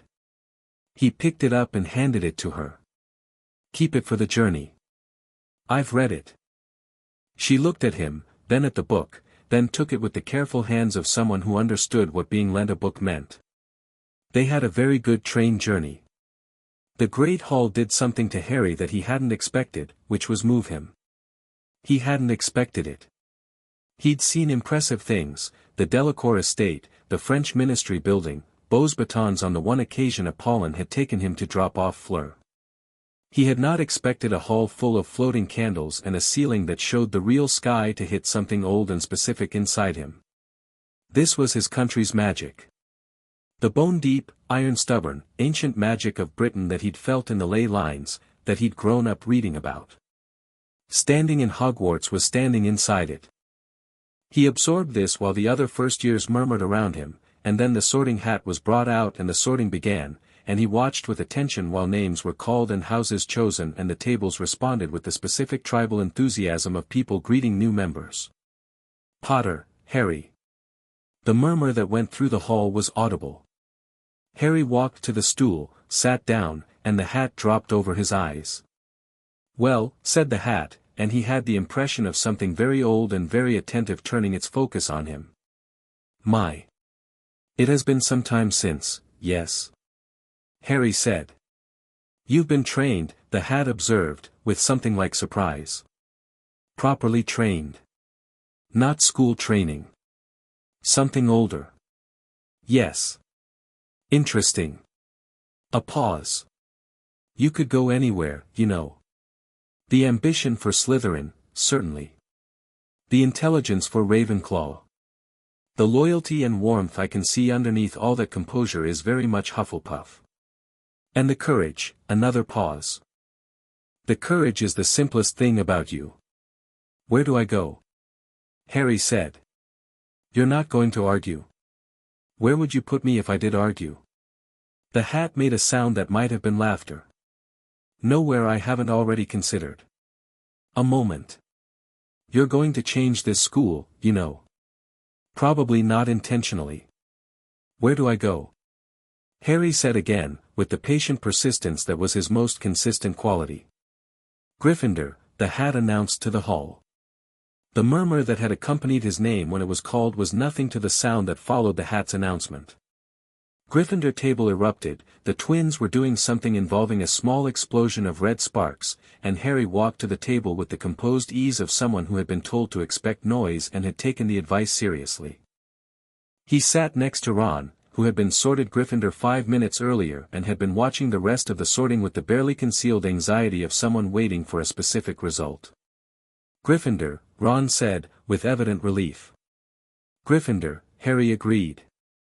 Across the hall, the Slytherin table was receiving its sorted members with the particular composed enthusiasm of people who considered overt enthusiasm gauche. Harry glanced across and identified, without difficulty, the boy who was almost certainly a Malfoy, blonde, precise, with the quality of someone who had been taught to assess rooms rather than enjoy them. The Malfoy boy, Draco, Harry recalled from Thierry's thorough pre-Hogwarts briefing on British wizarding families, was looking at him. He had been looking since the hat, with the expression of someone recalibrating something important. Harry looked back, briefly and directly, and then looked away. He didn't need to establish anything with Draco Malfoy tonight. Classes started on a Thursday and Harry paid very close attention to everything, which was his consistent policy in new environments. He mapped the teachers the way he mapped everything, not to find weaknesses but to understand the specific shape of each person, what they cared about and how they showed it. McGonagall he liked immediately. She had Seraphine's quality of precision and her intolerance for things that should be done and weren't. She also had, beneath the strict exterior, the kind of warmth that expressed itself through high standards rather than soft words, which was a mode of care Harry was entirely comfortable with. Flitwick was delighted by magic in a way that was contagious even to people who were already delighted by magic. Sprout had the comfortable directness of someone in ongoing relationship with growing things. Quirrell smelled wrong. Not literally, though there was something, at the edges, but in the magical sense, the signature sense that Seraphine had spent 4 years developing in him. There was something underneath Quirrell's nervous stammer and purple turban that didn't match, a presence that sat wrong in the room the way a piece of music sits wrong when one instrument is playing a different piece. He noted this and filed it and said nothing yet. Snape's class was a performance, not inauthentic, the man's bitterness was entirely real, but calibrated. The intimidation of first years was deliberate, the targeting of certain students calculated. Harry watched him start on Neville with the specific attention of someone deciding what to do. "Mr. Potter." Snape had apparently decided to move from Neville to him. "What would I get if I added powdered root of asphodel to an infusion of wormwood?" "Draught of living death," Harry said. "One of the most powerful sleeping potions known. Asphodel's a form of lily that carries mourning symbolism in several magical traditions, and wormwood is associated with grief. The combination creates a potion that functions like death without being it. He paused. Though the symbolisms usually considered coincidental by modern potioneers. A silence. Snape was looking at him. The symbolism, Snape said, in a voice that had lost its performance edge and gone to something more like actual assessment, is considered by serious scholars to be foundational to the potions theory. Yes, Harry said. I've read Iamblichus. He argues the emotional resonance of the ingredients is functional rather than decorative. He met Snape's eyes. Is he right? Another silence, longer. Where did you study? Snape said. Privately, Harry said. In France. Something moved across Snape's face, too fast to read, but Harry caught the direction of it. The man was recalibrating in the same way Draco Malfoy had been recalibrating at the sorting, which meant they had both been given information about Harry Potter that was now proving to be incorrect. Snape moved on. From 2 seats over, Hermione Granger was looking at him with the expression she'd been wearing on the train when he'd sighted the Delacour edition. After class, she caught up to him in the corridor. How do you know about Iamblichus? She said. That's not on any reading list. Even the advanced ones. My great-grandmother's library, he said. Or effectively my great-grandmother's. She filed this with the efficiency of someone managing a rapidly expanding database. You said Delacour. On the train. The Delacour family, they're French, aren't they? The magical family? Yes, he said. And you lived with them? She was not being intrusive, it was the focused precision of someone trying to correctly understand a thing. They're my family, he said simply. She thought about this as they walked. The Delacour library, she said. Is it large? Extensively, he said. She made a noise that was essentially just want. He smiled. Come home with me for Christmas, he said. You can look at whatever you like. She stopped walking. You're serious. Why wouldn't I be? She stared at him. You met me 6 hours ago. You lent you a book 6 hours ago, he said. I have good instincts. She stared at him for another moment, then started walking again. I'll ask my parents, she said. Good, he said.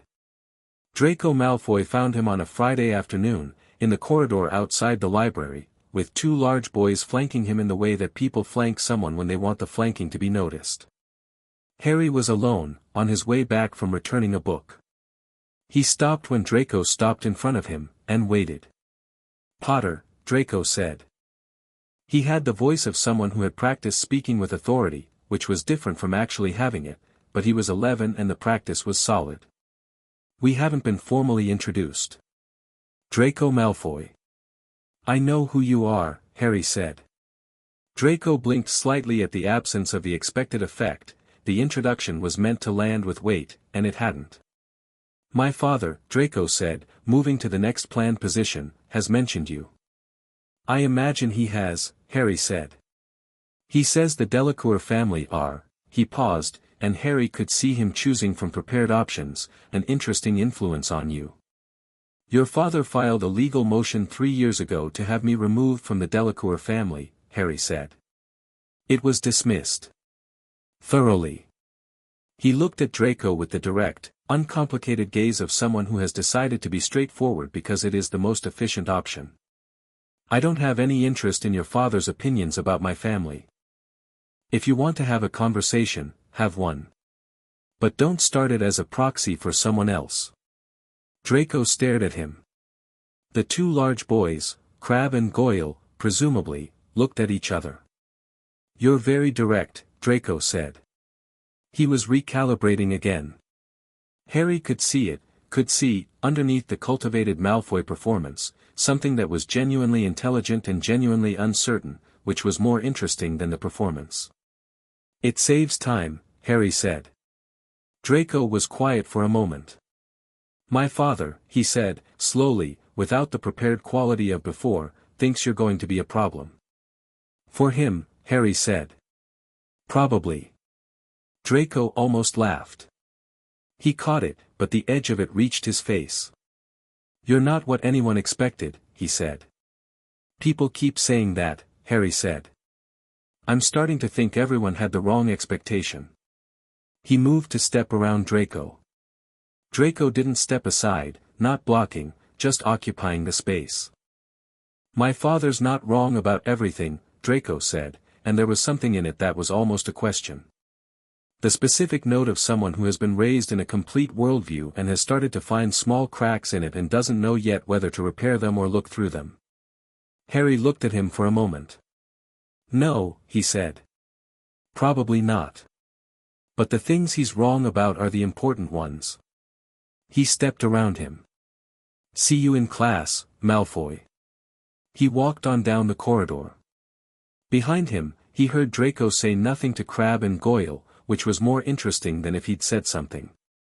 Dumbledore sought him out on a Wednesday in October, in the way Dumbledore sought people out, not summoning them, not sending a note, but simply appearing in the same space and suggesting a walk with the pleasant certainty that the suggestion would be accepted.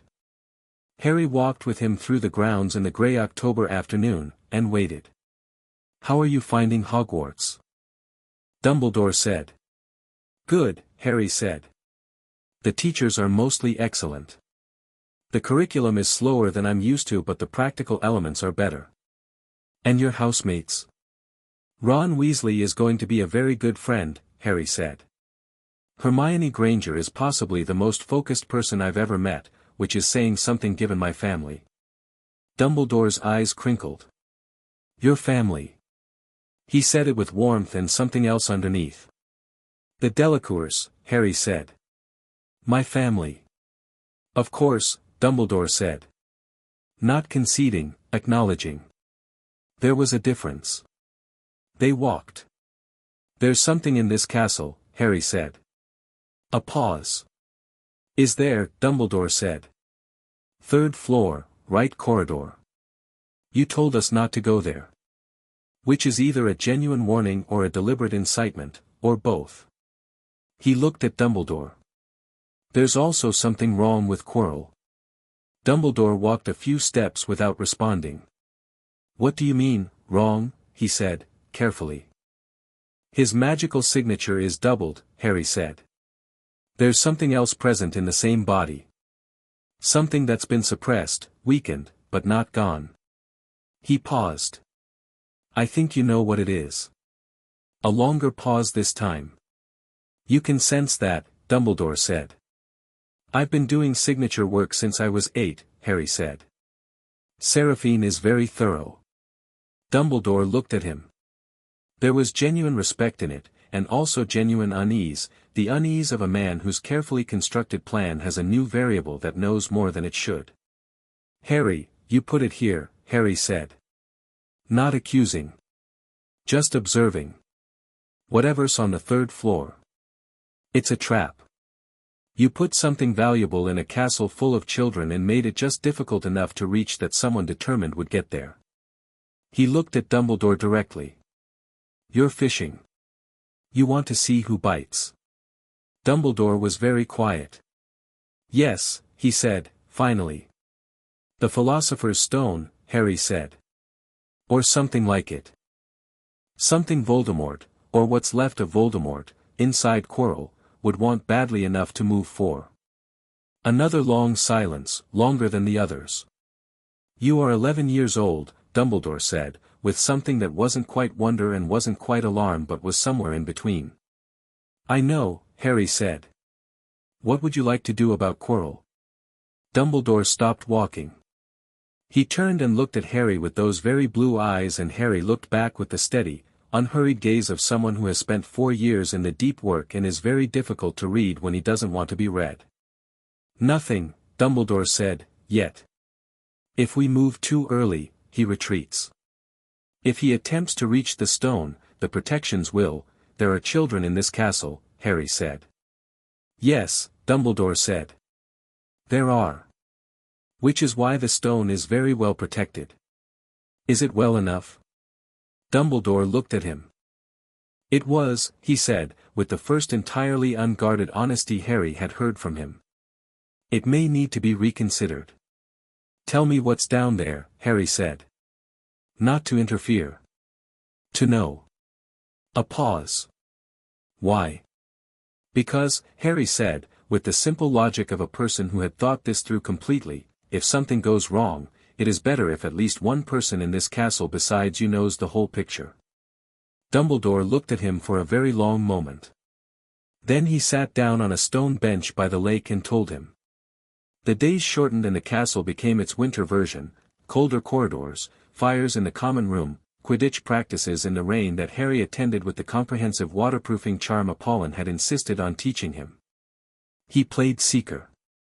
He'd known he would. His first match, Gryffindor vs Slytherin in November, went like this: he caught the snitch in 11 minutes. Not because he was the fastest, though he was fast. Because he found the stillness at 200 feet and looked at the whole pitch from inside it, and the snitch's pattern was obvious, a slight bias toward the north end and a preference for altitude. He went for it once, directly, and had it. The Gryffindor table made enough noise to be audible in the next county. Wood, the Quidditch captain, looked as though he had been given a gift by the universe that he hadn't done anything to deserve and wasn't sure how to account for. The Slytherin team flew back to their end in silence. Draco Malfoy, watching from the stands with the Slytherin students, caught Harry's eye as Harry flew past. Harry raised an eyebrow. Draco looked away, but there was something in it that wasn't hostility, something more like evaluation of a new problem by someone who respected problems that required evaluation. The troll happened on Halloween, as trolls do when things are going well. Harry was in the Great Hall when the announcement came. He watched the teachers move to action and the students begin to be directed to dormitories, and made a rapid calculation about Hermione, who he'd seen heading to the bathroom an hour ago after Ron had said something stupid and she'd left the table upset, which meant she was in the path of the troll. "Ron," he said. "I know," Ron said, already standing. They went to find her. The troll was in the bathroom. Hermione was pressed against the wall behind it.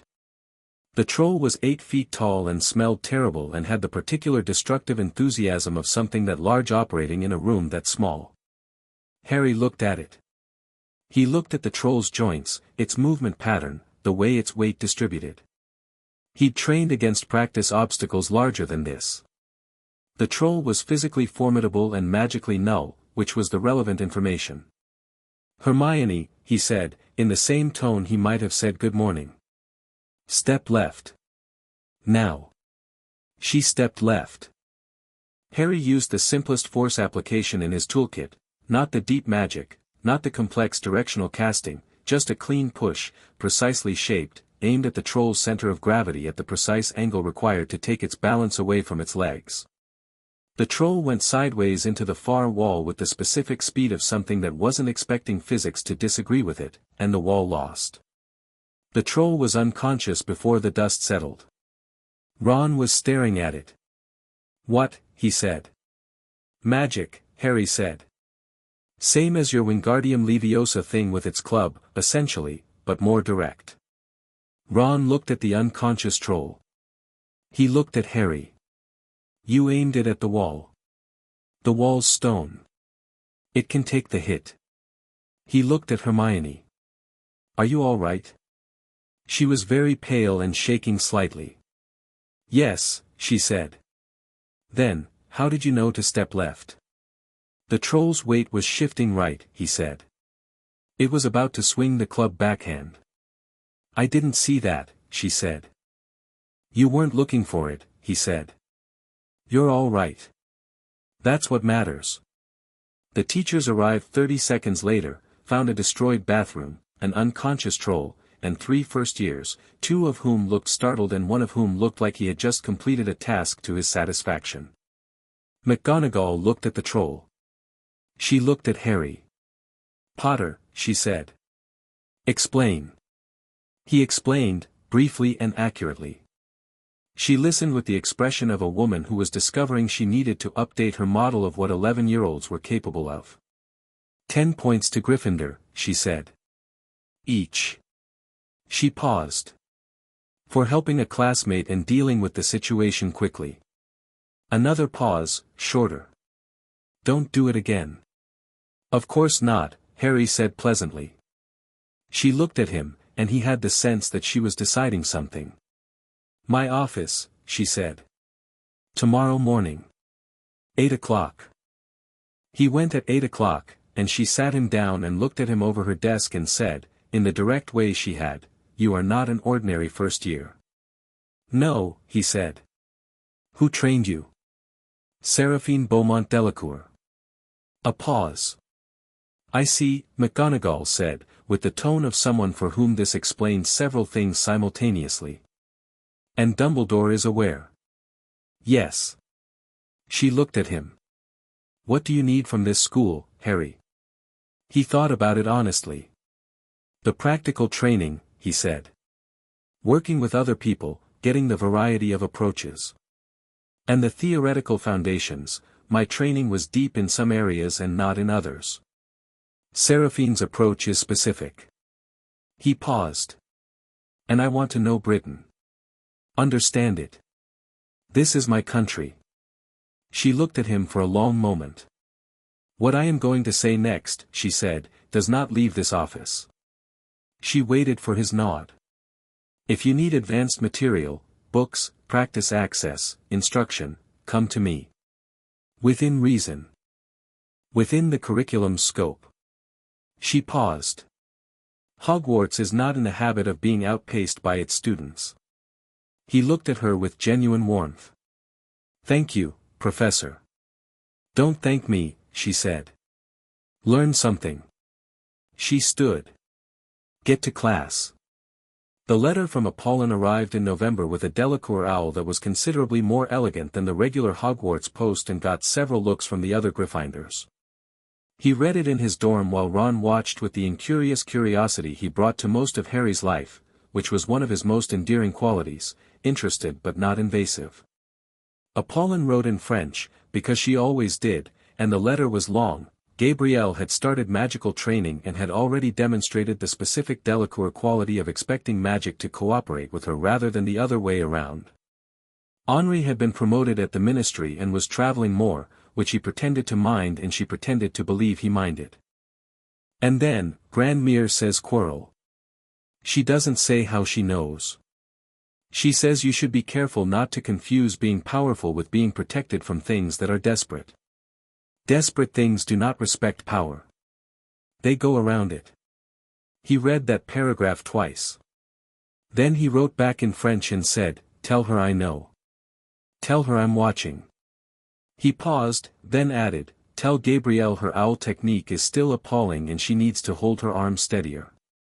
Then, after a moment, "How's Fleur?"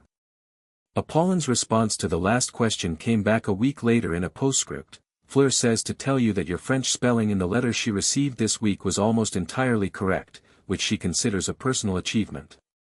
She is at the top of her class in defense and second in charms, which is because the top of charms is occupied by a fourth year with an unfair amount of talent and she finds it genuinely irritating. She also says not to do anything stupid, by which she means anything that would make her have to come to Britain and sort it out." Harry read this in the common room and made a small, private sound that Ron, sitting across from him, identified as significant. "What?" Ron said. "Nothing," Harry said. Ron made the face he made when he knew something was something and was choosing not to push, which was one of the things Harry had come to genuinely value in him. December arrived with snow and the end of term, and the castle emptied. Harry stayed, not because he had to. The Delacours had written with explicit instructions to come home for Christmas, but because he wanted a few days in the empty castle with the library to himself, and because something about Quirrell had been getting worse and he wanted to be present if it broke. He told Dumbledore he was staying. Dumbledore looked at him with those blue eyes and said nothing that was not an acceptance, which was its own communication. On Christmas Eve the castle was almost empty. Harry was in the library when he found, not quite by accident, the mirror of Eriste. It was in an unused classroom on the third floor, not behind the locked door, but close, and it was magnificent and terrible in the specific way of things that show you truth in the shape of want. He stood in front of it. He expected to see his parents. He'd thought about what he'd want to see, over the years, had thought about it clearly and honestly in the way Seraphine had taught him to think about difficult things. What he saw was the Delacour garden in summer, and Apollon and Henri and Gabrielle and Seraphine arranged in it, and Fleur standing next to him in the way she stood next to him in training, not touching, just alongside, and all of them looking at something beyond the frame of the mirror that was apparently worth looking at together. He stood with this for a long time. Then Dumbledore's voice came from behind him. "What do you see, Harry?" He'd known Dumbledore was there. He'd heard him come in 3 minutes ago. "My family," he said. He turned from the mirror. "The one I have. Not the one I lost." Dumbledore looked at him from the doorway. The expression on his face was, for once, almost completely unguarded, and what was in it was complicated and layered and included something that looked like relief and something that looked like grief and something that looked like a man revising a long-held assumption. "The mirror," Dumbledore said slowly, "shows the deepest desire of the heart." "I know," Harry said. "I know what it is." He looked at it once more. "I'm not going to come back to it. It would get addictive." He looked at Dumbledore. "But it's good to know." He moved to leave. "Harry," Dumbledore said. He stopped. "She was remarkable," Dumbledore said. "Your mother." "But so," he paused. "So is the family you've built." Harry looked at him. The old man was standing in the doorway with his silver beard and his half-moon glasses and the particular expression of someone who has made mistakes and knows it and has decided to do better and is still, occasionally, unable to entirely get out of his own way. "I know," Harry said. "I know she was remarkable. She made the protection that kept me alive. And then I was put somewhere that would have made that life not worth keeping." He said it without bitterness, just clearly, the way he said things he'd thought through completely. "I don't think you're a bad person. I think you're a very smart person who forgot to ask what you'd missed." Dumbledore was quiet for a long moment. "Yes," he said. "That is," he paused. "That is accurate." "Merry Christmas, Professor," Harry said. "Merry Christmas, Harry," Dumbledore said. Quirrell moved in June. Not toward the mirror, he'd figured out the mirror wouldn't work, which meant he was smart enough to be more dangerous, but through a sequence of deflections and misdirections that Harry had been tracking since February and which finally pointed toward something simple and terrible, Quirrell planned to acquire the stone before term ended, when the castle was occupied and chaotic and the students provided cover. Harry went to Dumbledore on a Wednesday morning and laid it out flatly. "Here is what he's doing, here is the timeline, here is what happens if you act now versus if you wait." Dumbledore listened to all of it. "I thought I had more time," he said quietly, when Harry finished. "You don't," Harry said. "He's getting desperate. The desperation is making the presence more visible. He knows he's being watched." He paused. "What do you want to do?" "The stone needs to be moved," Dumbledore said. "Tonight." "Then move it tonight," Harry said. "I can, you," Dumbledore said, with the absolute conviction of a man who had made one decision clearly, "will stay out of it." Harry looked at him. "I mean this," Dumbledore said. "Not because I don't trust your ability. Because if Voldemort encounters you, even at this level of weakness, there are things in motion that shouldn't be triggered yet." He held Harry's gaze. "This is my error to correct. Let me correct it." Harry was quiet for a moment. He thought about Seraphine's advice about desperate things going around power. He thought about what Dumbledore was actually asking, which was not trust me but let me do this. He thought about the difference. "All right," he said. Dumbledore looked slightly surprised. "I'm not going to fight you about it," Harry said. "You have reasons. I've heard the reasons. I disagree with some of them but the core argument is sound." He stood. "Move the stone tonight." He walked to the door. "I am sorry," Dumbledore said. "For Privet Drive. I don't say it often enough." Harry stopped. "I know you are," he said. He looked back at the old man. "Show me." Do better. He paused. That's all. He went back to the common room. He sat with Ron and Hermione and they were playing chess, Ron destroying Hermione, which happened in chess specifically and nowhere else, and which Hermione had stopped being surprised by because she'd learned that Ron Weasley had the specific genius of seeing every piece on the board simultaneously, and this was a real thing and deserved to be respected. You look like you did something, Ron said, without looking up from the board. I had a conversation, Harry said. Big conversation? Medium, Harry said. He sat down. Move your knight. I'm going to move my knight when I want to move my knight, Ron said. You're going to lose in 4 moves if you don't move it now, Harry said. Ron moved his knight. Hermione stared at the board. How, she said. He sees the whole board, Harry said. I just reminded him to use it. Ron looked at him. Sometimes, Harry said, that's all anyone needs. Outside, June rain ran down the castle windows, and inside the castle's depths something old and dangerous was making its last move, and Dumbledore was making his, and Harry Potter sat in the Gryffindor common room with his 2 best friends and watched Ron demolish Hermione's chess formation and felt, for the first time, the specific and irreplaceable warmth of being somewhere that was exactly where you were supposed to be. He wrote to Fleur that evening.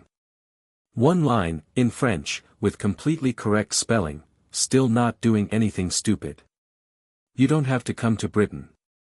Her response arrived 2 days later, before term ended, 3 words, disappointed. Come home.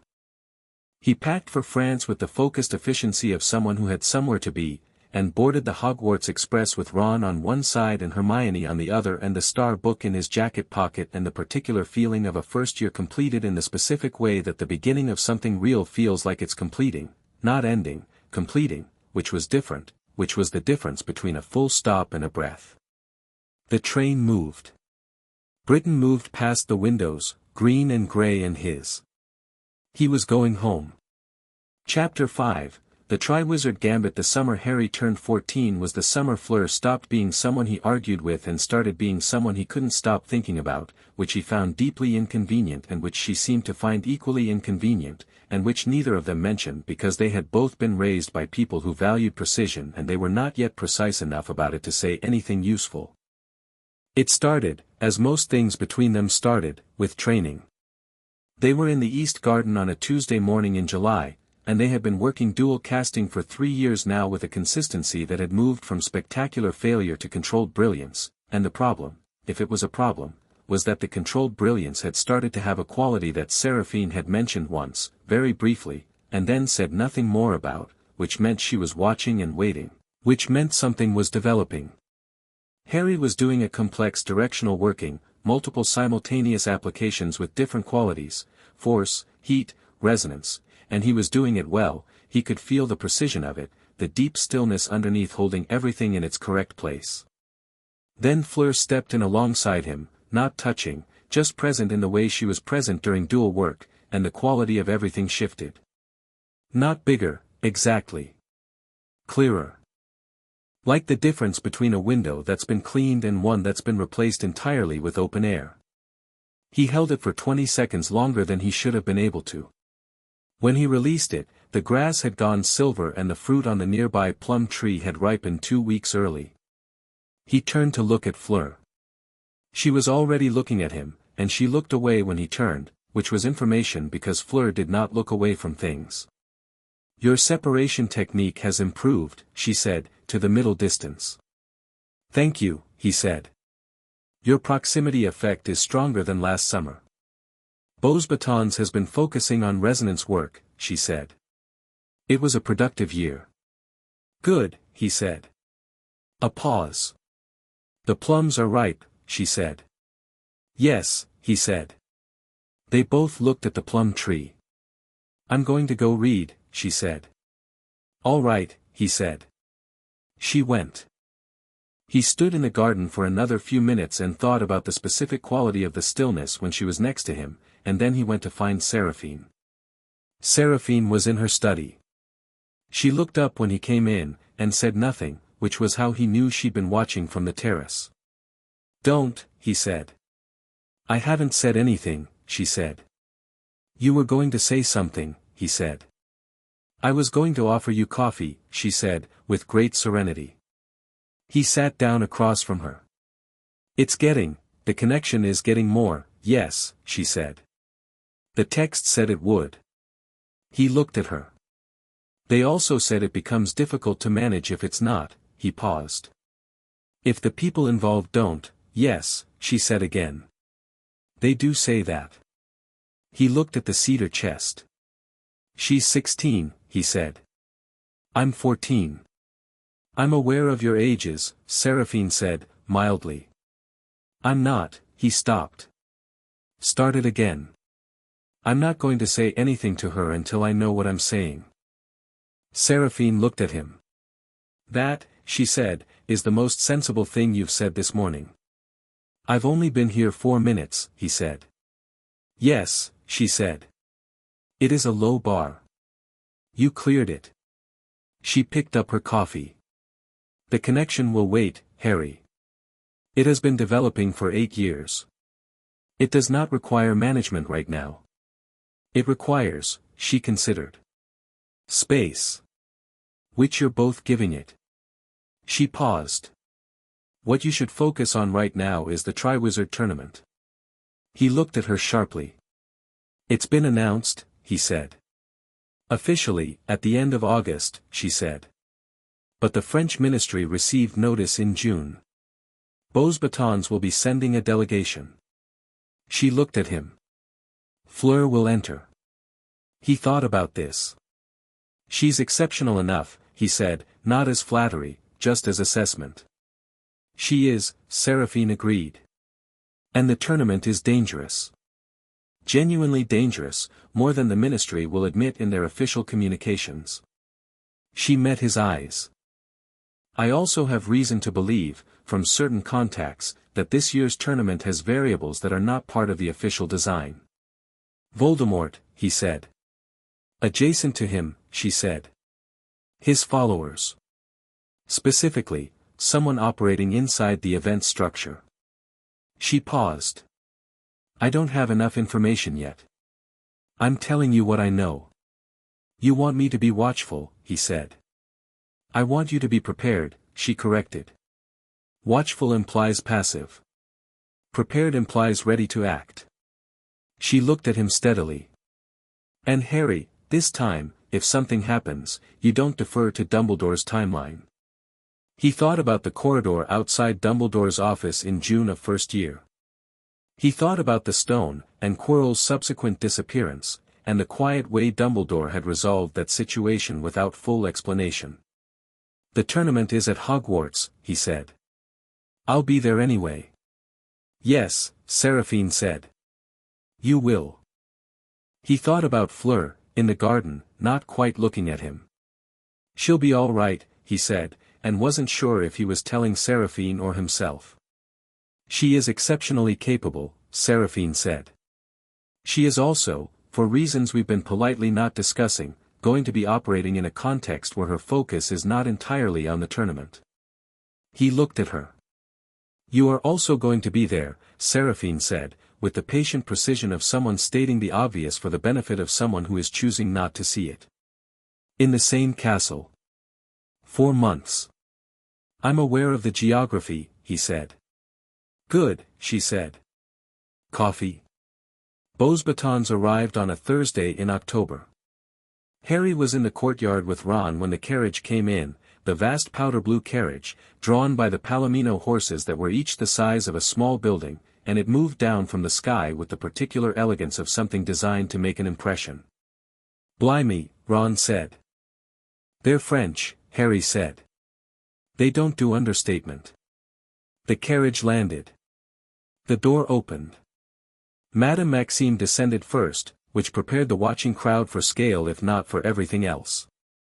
Then the Beaux Batons students came out, and the effect they had on the assembled Hogwarts population was consistent and predictable, and Harry had seen it before, but seeing it in this context, watching his fellow students go slightly glassy, was mildly entertaining. Then Fleur came out. He'd seen her 2 weeks ago at the estate, watching him train. He'd seen her yesterday at King's Cross where the delegations were departing from, and she'd been in her beaux batons robes looking like she'd walked out of something painted. He'd said goodbye to her and she'd said, "Don't embarrass me in front of my school," and he'd said, "You mean don't embarrass you in front of your school?" and she'd said, "That is what I said," and they'd looked at each other for a moment and then she'd gotten on the carriage. He was prepared, is the point. He had seen her recently. He had recent data. It did not particularly help. She came out of the carriage and moved through the courtyard with the kind of composure that suggested she was aware of the effect and had chosen to be indifferent to it, which was different from not having it. She scanned the crowd with the quick, thorough assessment she applied to new environments, found him in approximately 4 seconds, and gave him the look that meant, "I see you and I am not acknowledging you yet because there are protocols." He gave her the look back that meant, "Understood, go do your thing." Ron, next to him, was staring at the beaux baton students with the expression of someone whose brain had temporarily vacated the premises. Harry elbowed him gently. "Breathe," Harry said. "Right," Ron said, with the absent quality of someone operating on one mental cylinder. "Right, yes." "Who is, don't," Harry said. "I'm just asking, I know what you're asking," Harry said. "Don't." Ron looked at him. Some of the glassy quality receded. "You know her," he said. "She's my family," Harry said. "And before you," he looked at Ron. "She's 16. Right," Ron said. "Of course. Obviously." He looked at the sky. "Right." Harry watched the delegations file into the castle and thought about Seraphine saying, "You are both going to be in the same castle for months," with that particular infuriating serenity. The first proper conversation happened that evening, in a corridor near the library, because of course it happened near the library. She was coming out. He was going in. "Harry," she said. "Fleur," he said. "Your hair," she said, "is exactly the same." "Hello to you too," he said. "I was saying hello," she said. "I was also noting that your hair remains an issue." "It's fine," he said. "It isn't," she said. "But we've had this discussion." She looked at him with the direct, assessing gaze that had become, over the years, something he was extremely attentive to because it usually preceded something accurate. "You've grown." "People do that," he said. "You're taller than me now," she said, as though this was a problem she was logging for later review. "By about an inch," he said. "For now," she said. He looked at her. She was the same and different the way people were after a summer apart, different in the small adjustments of how she held herself, more certain in some indefinable way, but the essential quality of her unchanged, that particular combination of precision and force that was entirely her. "You're entering," he said. "Obviously," she said. "I am the strongest student at beaux batons this year." "Not arrogance. Accuracy." "I know," he said. "You sound worried," she said. "I'm not worried," he said. He paused. "Prepared," she said. With the slight edge of someone quoting something. "Seraphine said the same thing to me," he said. "She wrote to me as well," Fleur said. "She said there are variables." She looked at him directly. "She told me to trust you if something happens." He was quiet for a moment. "She said that." "She doesn't say things she doesn't mean," Fleur said. "No," he said. "She doesn't." They stood in the corridor outside the library and there was the quality of something unspoken that they were both precisely aware of and were choosing not to speak yet, and the choice felt deliberate and mutual and somehow like its own kind of communication. "I should go back," she said. "Madame Maxime has protocols for the first evening." "Right," he said. "Fleur." She stopped. "Be brilliant," he said. She looked at him for a moment. "Obviously," she said, and walked away. He went into the library and sat down with his book and read the same paragraph 4 times. The Goblet of Fire made its decision on the night of Halloween. Harry stood in the great hall with everyone else and watched the 3 champions be announced: Victor Krum for Durmstrang, which was uncontroversial, Cedric Diggory for Hogwarts, which produced an enormous and justified response from the Hogwarts students, and then, Fleur Delacour. She walked to the front with the composure of someone who had expected this and had decided not to be surprised by it, and the Beauxbatons students responded with the Gallic equivalent of enthusiasm, which was appreciative murmuring and the specific quality of being impressed but choosing to express it economically. Harry watched her stand with the other champions, Crumb to her right and Diggory to her left, and felt the particular pride that is not possession, not she is mine but look at her, look at what she is. Then the goblet flared a fourth time, and the room went quiet. A fourth piece of parchment. Dumbledore took it. Harry Potter, he said. The great hall's silence was the specific silence of several hundred people reassessing the situation simultaneously. Harry did not move. Mr. Potter, Dumbledore said, please come forward. He came forward. He walked to the front with the same composure Fleur had walked with, and stood with the three champions, and looked at Dumbledore. Dumbledore looked back. His eyes were doing rapid, multiple calculations. So were Karkaroff's, with a different quality, suspicion and alarm. Maxime was looking at him and at Fleur with an expression that suggested she was connecting certain pieces of information she hadn't previously connected. I didn't enter, Harry said. Clearly, so everyone could hear. I have no interest in competing and I didn't enter my name. The goblet selection is, Bagman started. Binding under magical contract, Harry said. Yes. I know. He looked at Dumbledore. Someone put my name in. The hall murmured. Harry, Dumbledore said. Someone put my name in, Harry said again, directly. Which means someone set up a magical contract designed to force my participation in a dangerous competition without my knowledge or consent. He looked at the assembled judges. I'd like to know who. Karkaroff had gone a specific shade. These are serious accusations, he said, in accented English. Yes, Harry said. They are. Moody, the new defense teacher, Alastor Moody, who had been watching the whole evening with his magical eye spinning, made a sound that was not quite a laugh. Boy has a point, he said. Fleur was watching Harry from his left. He could feel her attention the same way he could feel the deep magic, specific, particular, directed. He looked at Dumbledore. I want to know who did this, he said. And I want to know tonight. Dumbledore held his gaze for a moment.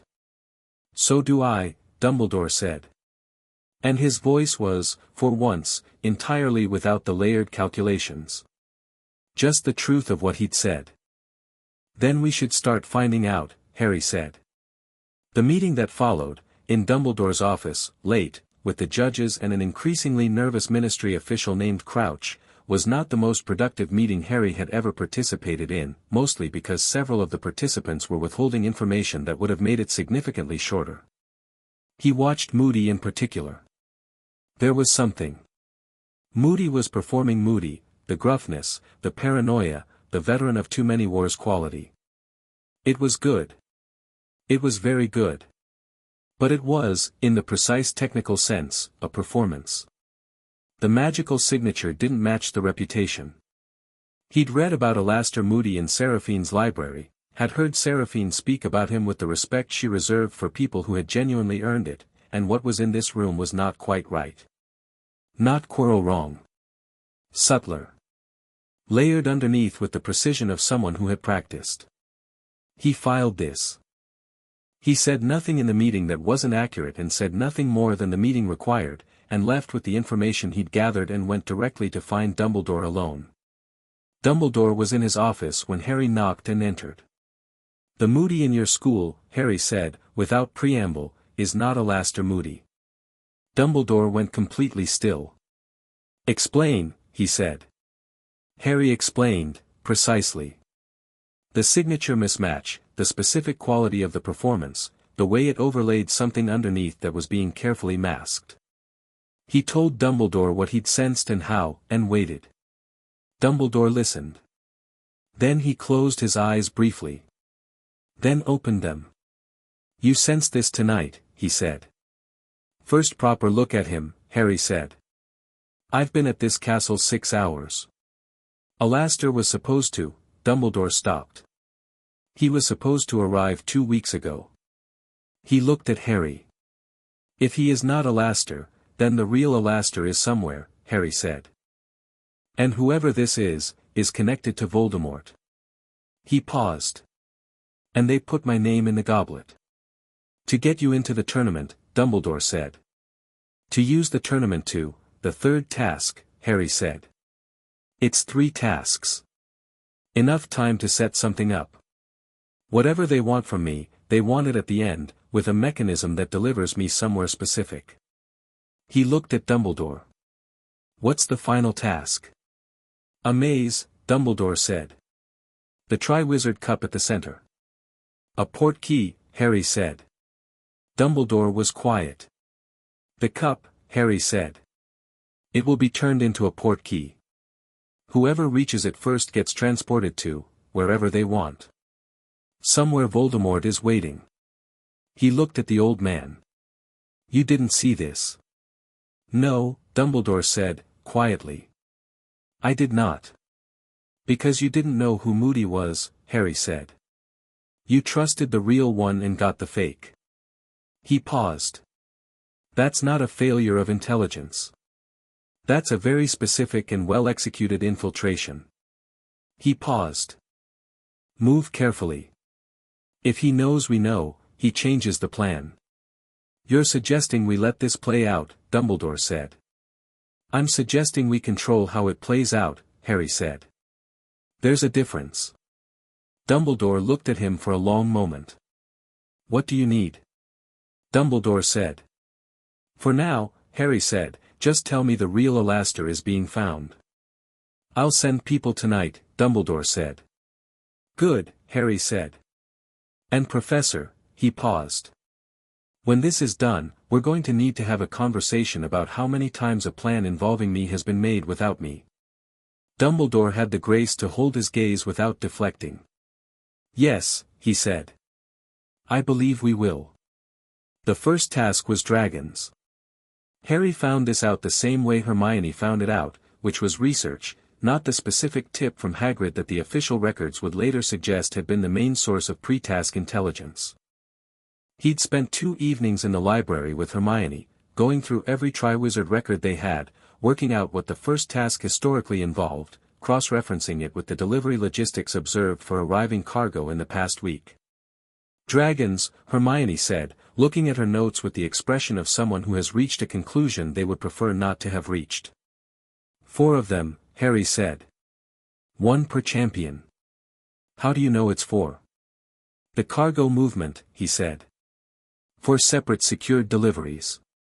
Dragon handlers' schedules. He looked at his notes. I think Crumb knows. He's been in the library too. Cedric doesn't, she said. He seems very, she paused. Comfortable, Harry said. He's good. He'll be fine when he knows. He looked at her. Go tell him. She blinked. Me? You were in the right place to hear something, maybe. Or you worked it out. Either way, he should know. He paused. It's not about advantage. He could get hurt going in blind. She looked at him. Right, she said, with the tone she used when he'd made an argument she couldn't find fault with. Right. She gathered her notes. Hermione, he said. Tell Fleur too. In case she hasn't found out through Beauxbatons. She gave him a look that communicated several things. Just tell her, he said. The dragon Harry drew was the Hungarian horntail, which was the most dangerous of the 4 by a significant margin and which he received the information of from the handler's notes with the calm attention of someone logging data rather than reacting to it. The arena, the day of the first task. 60 feet long, approximately 12 tons, with a range of fire that required a significantly wider clearance radius than the arena's design accounted for. Protective of its eggs. The key was not the fire. The key was the horntail's attention, keep it focused on the wrong place, move into the right place, take the golden egg. He waited in the tent while the first 3 champions went. He listened to the sounds, the crowd, the roars, the quality of the noise that told him roughly what was happening. He heard Fleur's crowd response, which was sustained and then suddenly loud, which probably meant she'd done something elegant and then something spectacular in sequence, which was her style. He stood up when his name was called. The arena was exactly as expected. The horntail was chained at the far end with the clutch of eggs and a single golden one among them, and it looked at him with the specific ancient attention of a creature that was operating on pure biological imperatives. Harry stood in the open area and did not reach for his wand. He reached for the stillness. The crowd made a confused noise at his stillness. He ignored it. The deep work did not care about crowds. He looked at the horntail. He did not want to hurt it. It was a magnificent creature operating on instinct in a situation humans had put it in. He had no interest in domination, he wanted the egg, and the safest path to the egg was not fighting the dragon but redirecting it. Dragons responded to certain resonance frequencies, this was in the old texts, the deep magical literature, the things that weren't in curricula. Specific low-frequency magical output mimicked the communication patterns of a dragon at rest. Seraphine had included it in his education because she included everything she considered relevant and a lot of things she considered possibly relevant. He pushed the frequency out. The horntail's head came up. Its fire stopped. It tilted its head in a motion that was almost comical given its size, 60 feet of apex predator, tilting its head like a confused dog. The crowd went completely silent. Harry walked across the arena. The horntail watched him. Its wing membranes shifted. Its tail moved slowly. But it didn't fire, didn't lunge, tracked him with the confused attention of a creature receiving a signal it hadn't heard before. He walked past the nesting area with the careful wide arc that wasn't threatening, reached the golden egg, picked it up. He walked back out. The crowd exploded. The horntail went back to its eggs. Harry stood outside the arena with the golden egg under his arm and listened to the sound of several hundred people reacting to something they didn't have a category for, which was a person who had walked past a dragon the way you might walk past a large, alarmed dog, with patience and understanding rather than force. Hermione was waiting outside. She stared at him. "What," she said, "was that?" "The path of least resistance," he said. "For me and the dragon." She stared at him a while longer. "The judges are arguing," Ron said, from beside her, with the tone of someone whose ability to be surprised had been temporarily overwhelmed. "About whether you actually completed the task if you didn't fight it." "The task," Harry said, "was to get the golden egg." "I have the golden egg." He held it up. "They're saying it might not count," Ron said. "It will count," Harry said, with the simple certainty of someone who has not yet encountered the result and sees no reason to doubt it. It counted. Dumbledore made sure of that, efficiently and without much room for the objections that Karkaroff tried to raise. Harry's scores were high from 3 judges and low from 1, which was Karkaroff, which was exactly the alignment of interests Harry had expected. He found Fleur afterward in the courtyard. She was leaning against the wall in a patch of afternoon sun with the specific quality of someone who has done something excellent and is quietly satisfied about it but is not going to perform the satisfaction. There was a scorch mark on her left sleeve, minor. "Your sleeve," he said. "Trivial," she said. "How's the egg?" He held it up. She looked at it, then at him, with an expression that was several things at once. "You walked past it," she said. "The least dangerous option," he said. "For you and the dragon," she said. "Yes." She looked at him for a moment. "That's either the most efficient thing I've ever seen or the most ridiculous," she said. "Probably both," he said. She looked at him. The afternoon light was on her hair, the way it had been in the Delacour library when she was 8 years old and he was 6, and she'd handed his star book back to him with the careful deliberateness of someone who understood what returning something meant. "Harry," she said. "Fleur," he said. She stopped. She looked at the courtyard, at the students filing past, at the specific not private quality of the space. Not here, she said. No, he said. Later, she said. When you're ready, he said. She looked at him with the gray-blue eyes that he had been looking at for 8 years and thinking about for 3 and said nothing, which was itself complete, and went back inside. He stood in the courtyard for a moment longer. Then he went to the library, because he had the golden egg to figure out and it sounded like screaming when he opened it and he had approximately 3 months to work out what it meant and he was going to start now. The second task answer, underwater, an hour, something taken, he worked out in the bath the first night, using the Muffliato Maximus he'd developed specifically so Neville wouldn't hear him playing a shrieking egg in the Gryffindor dorms at 11 at night. He wrote the solution in his notes, set it aside, and wrote to Seraphine. I know what the second task is. I know who put my name in the goblet. I believe I know the shape of the third task and what it's meant to deliver. Tell me what I don't know. Her response came in 2 days, which was the fastest her owls ever moved. You know most of it. What you don't know, Crouch Sr. is more involved than he appears. The ministry official who keeps attending tournament events is not there for oversight. He is there because someone is managing him. A pause between paragraphs, then, Wormtail. Does that name mean anything to you? He sat with this. Wormtail. Peter Pettigrew. He'd read about this, the extended version in Sirius Black's formal wrongful conviction appeal that he'd obtained through Thierry's contacts 2 years ago. Pettigrew was supposed to be dead. He was not dead. He was Voldemort's remaining instrument, the one who had survived by transforming. He wrote back, yes. It means something. I know where he is. Tell Dumbledore, she wrote back. Tell him everything. Don't manage this alone. He looked at this for a moment. I know, he wrote back. He went to Dumbledore. He told him about Pettigrew, about Crouch, about the specific chain he'd been assembling since October. Dumbledore listened with the focused, undivided attention of a man who had stopped trying to control the amount of information Harry had and started trying to use it. Sirius Black, Dumbledore said, when Harry finished. Innocent, Harry said. I have the full documentation. Pettigrew faked his death. Black has been in Azkaban for 12 years for something he didn't do. He paused. That needs to be fixed. Separately from everything else, that needs to be fixed. Dumbledore was quiet for a moment. Yes, he said. It does. That's a promise, Harry said.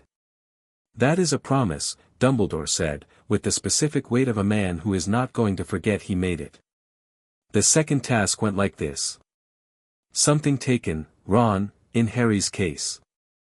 Ron was at the bottom of the lake and Harry had an hour to retrieve him, using gillyweed that was sitting in Snape's office stores and that Harry had noted during 2 years of potions classes and could access by asking Neville, who had a tentative, genuine friendship with Professor Sprout, to suggest to herbology where it might be found, which meant Neville found it in herbology, which meant Harry had it, which meant Harry did not need to steal anything and everything was clean. He went into the lake. He found Ron and the other hostages, Hermione for Krum, a girl for Cedric, and, he stopped. At the bottom of the lake, tied to a rock by the enchantment, her silver blonde hair moving in the water, was Gabrielle. He looked at her. He looked up through the dark water, calculating. She was 8 years old and she had been put at the bottom of a lake by a tournament his name had been illegally entered in, and she was Gabrielle, who had grabbed his hand in the front garden of Privet Drive and declared herself his and had never, in 8 years, changed that position. He freed Ron. He freed Gabrielle. He found the exit point. He was last out of the water. He didn't particularly care. He'd been last because Fleur hadn't come. Standing on the bank, dripping, with Ron and Gabrielle wrapped in blankets, Harry looked at the lake and did the rapid calculation. Fleur had encountered the Grindylows and they'd overwhelmed her, because she was powerful but they were a collective and a collective changes the calculation, and she'd had to surface, which meant Gabrielle had been alone down there until Fleur came through the crowd at a run. She found Gabrielle first, because Gabrielle was what she'd been running toward, and she dropped to her knees and held her with the specific total quality of someone who had been genuinely afraid, and Gabrielle was fine, already arguing with the blanket, and Fleur held her for a long moment and shook. Then she looked up and found Harry. He was standing with Ron, still dripping, watching her with the particular expression he wore when he had decided something and was waiting for the right moment. She stood up. She crossed to him in 4 steps, and for a moment he thought she was going to say something complicated and precise and Fleur, and instead she put her arms around him, briefly, fully, real, the embrace of someone who had been afraid and was choosing to express it, and then stepped back. "Merci," she said. Very quiet. "She's Gabrielle," he said. There was no other option. She looked at him. "Later," she said, and it was the same word as in the courtyard, but different now. "When you're ready," he said, and it was the same as before, but different. Gabrielle appeared between them and grabbed Harry's hand and said, with the complete authority of an 8-year-old who had been briefly at the bottom of a lake and was now making decisions, "You're both coming to dinner." Fleur made a sound that was either a laugh or a sob or both. "Yes," Harry said, to Gabrielle. "We are." He found Moody 3 weeks before the final task. Not because of a mistake Moody made. Because Harry had been tracking the specific quality of certain interactions, the way certain information seemed to flow in particular directions, the way the maze preparations were being managed, and it all led back to one person with access, and he ran it by Seraphine in a letter and she wrote back, "You're right. How are you going to handle it?" He thought about it. Dumbledore could confront him. Moody could panic, escape. The real Alastair is still missing. If he escapes before we know where the real one is, he thought about the maze and the cup and the portkey and Voldemort waiting somewhere. He wrote back to Seraphine, "I'm going to do the final task. And I'm going to take the cup." She wrote back one line, "Be precise." He went to Fleur. He found her in the library. She'd come to use the Hogwarts library because Beauxbatons had nothing comparable, which she admitted only by coming here regularly without explaining why. She was reading something in Italian. "I need to tell you something," he said. She set the book down. He sat across from her and told her everything, all of it, Moody, the portkey, the plan, what he thought Voldemort's resurrection ritual required. He told her because she was in this tournament and she deserved to know the complete picture of what she was operating in. She listened without interrupting, which was itself significant. When he finished she was quiet for a moment. "The cup," she said. "You're going to reach it first." "Yes," he said. "Because you're going to go through that maze, like the first task," he said. "Most efficient path. The maze is enchanted but the enchantments have patterns." He paused. "I've been studying them for 2 months." She looked at him. "Harry. Fleur. If this goes wrong, it won't," he said. Not arrogance. The specific precision of someone who has done the deep work and trusts what it tells them. "If it does," she said. "Then Dumbledore knows everything," he said. "And your grandmother knows everything. And you know everything. The information is distributed." He looked at her. "If something goes wrong, there are people who know what to do with it." She held his gaze. "There is also," he said, more quietly, "something I've been meaning to say for about 3 years, and I've been waiting until I knew what I was saying, and I know now." The library was very quiet. A few other students at distant tables. "Fleur," he said. "I know what the connection is. I know what the old books say about it. I've known for years." He kept his voice even, careful. "And I want you to know that none of what I feel is because of the resonance or the old texts or what Seraphine sensed in 1986. It's because of you. Specifically. Who you are, how you argue, how you are with Gabrielle, how you handed my book back like it was important." He paused. "The connection is there. It's real. But it's not why. She was looking at him with the expression that she wore when she was deciding whether to answer honestly. She answered honestly. I know, she said. I've known that too. She paused. I had to be sure it was the same for me. That it wasn't, she gestured slightly. The resonance making the feeling instead of the feeling making the resonance. And, he said. And I've been certain for about 2 years, she said, with the exasperated dignity of someone admitting to having sat on a concluded analysis for an unnecessary amount of time. He looked at her. 2 years, he said. I was waiting for you to be ready to say it, she said. I was waiting for you to be ready to hear it, he said. They looked at each other across the library table. This is very annoying, she said. Yes, he said. We wasted 2 years. We were being careful, he said. We were being cowards, she said, which was a stronger self-criticism than he'd have applied but was not, he had to admit, entirely wrong. Fleur, he said. Harry, she said. A pause. When I come back from the maze, he said. When you come back from the maze, she said. Not before.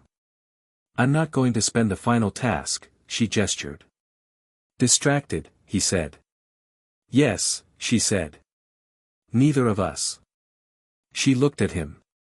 Come back from the maze. I will, he said. The same precision. The same certainty. Then we will have this conversation properly, she said. In complete sentences.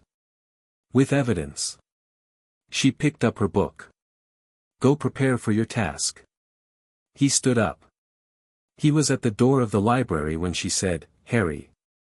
He turned. I know you're going to be fine, she said. You always are. A pause, and something in her face that was not composed, that was real and slightly afraid and entirely genuine. But come back anyway. Quickly. He looked at her for a moment. Aussi vite que possible, he said. As fast as possible. The corner of her mouth moved. He went to prepare. The night of the final task, the maze stood at the edge of the Quidditch pitch like something made of waiting. Harry stood at the entrance with Cedric to his left and Fleur and Crumb ahead, and the crowd in the stands was noise and light and Dumbledore somewhere up there knowing what Harry knew. He looked at the maze. He looked at Fleur. She was looking straight ahead. She didn't look at him. But her posture shifted, fractionally, in his direction, an acknowledgement that wasn't visible unless you were looking for it and knew her well enough to read it. He looked at the maze. The cannon sounded. He went in. Chapter 6, The King Stands. The maze had a logic to it, once you stopped being afraid of it. Harry had spent 2 months studying the enchantment patterns, watching the maze's perimeter during preparation, reading everything available on the ward construction techniques used in the previous 2 tournaments, and cross-referencing it with the specific magical signatures of the spellwork he could sense from the castle windows. The maze was not random. It was procedurally generated around a fixed endpoint, which meant the structural bias always curved toward the center, and the obstacles were keyed to specific magical inputs: fear, aggression, confusion. Feed it the wrong frequency and it escalated. Feed it nothing and it defaulted. He fed it nothing. The stillness was complete within 30 seconds of entering. He moved through the first section at a steady pace, wand in hand, reading the air the way Seraphine had taught him, not looking for what was there but sensing for what was wrong, the specific displacement of ambient magic that preceded an obstacle. A blast-ended scrut, enormous, barreled toward him from the left path. He sidestepped, pushed it with a precise sideways force that redirected its momentum without escalating it, and it continued past him into the hedge wall. He kept moving. A boggart. He felt it before he saw it, the specific cold of a fear feeder in the air. He moved around it, leaving it undisturbed. A boggart required fear to manifest. He gave it nothing to work with and it stayed quiescent, a cold spot in the path that he walked past without acknowledging. He heard something ahead and to the right that sounded like Cedric dealing with something noisily, which meant Cedric was in the eastern section, which was roughly where Harry's route projections placed the second most direct path to the center. He made a mental note of the direction and kept on his own path.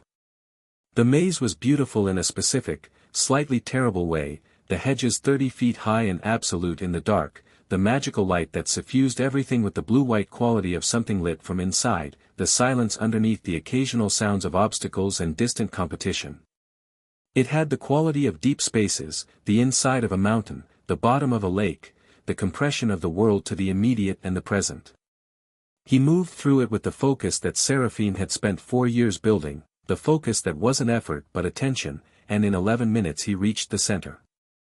The Triwizard Cup sat on a plinth in the middle of a circular clearing, gold and steady, emanating the specific magical signature he'd been tracking for months. The signature he recognized now, up close, with certainty, a port key.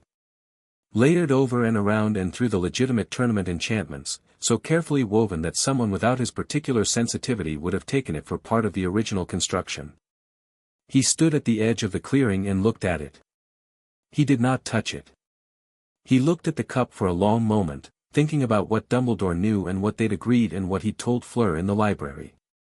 He thought about the port key and where it went and what was waiting there. He thought about Pettigrew and Crouch and the ritual that required his blood and a specific set of conditions.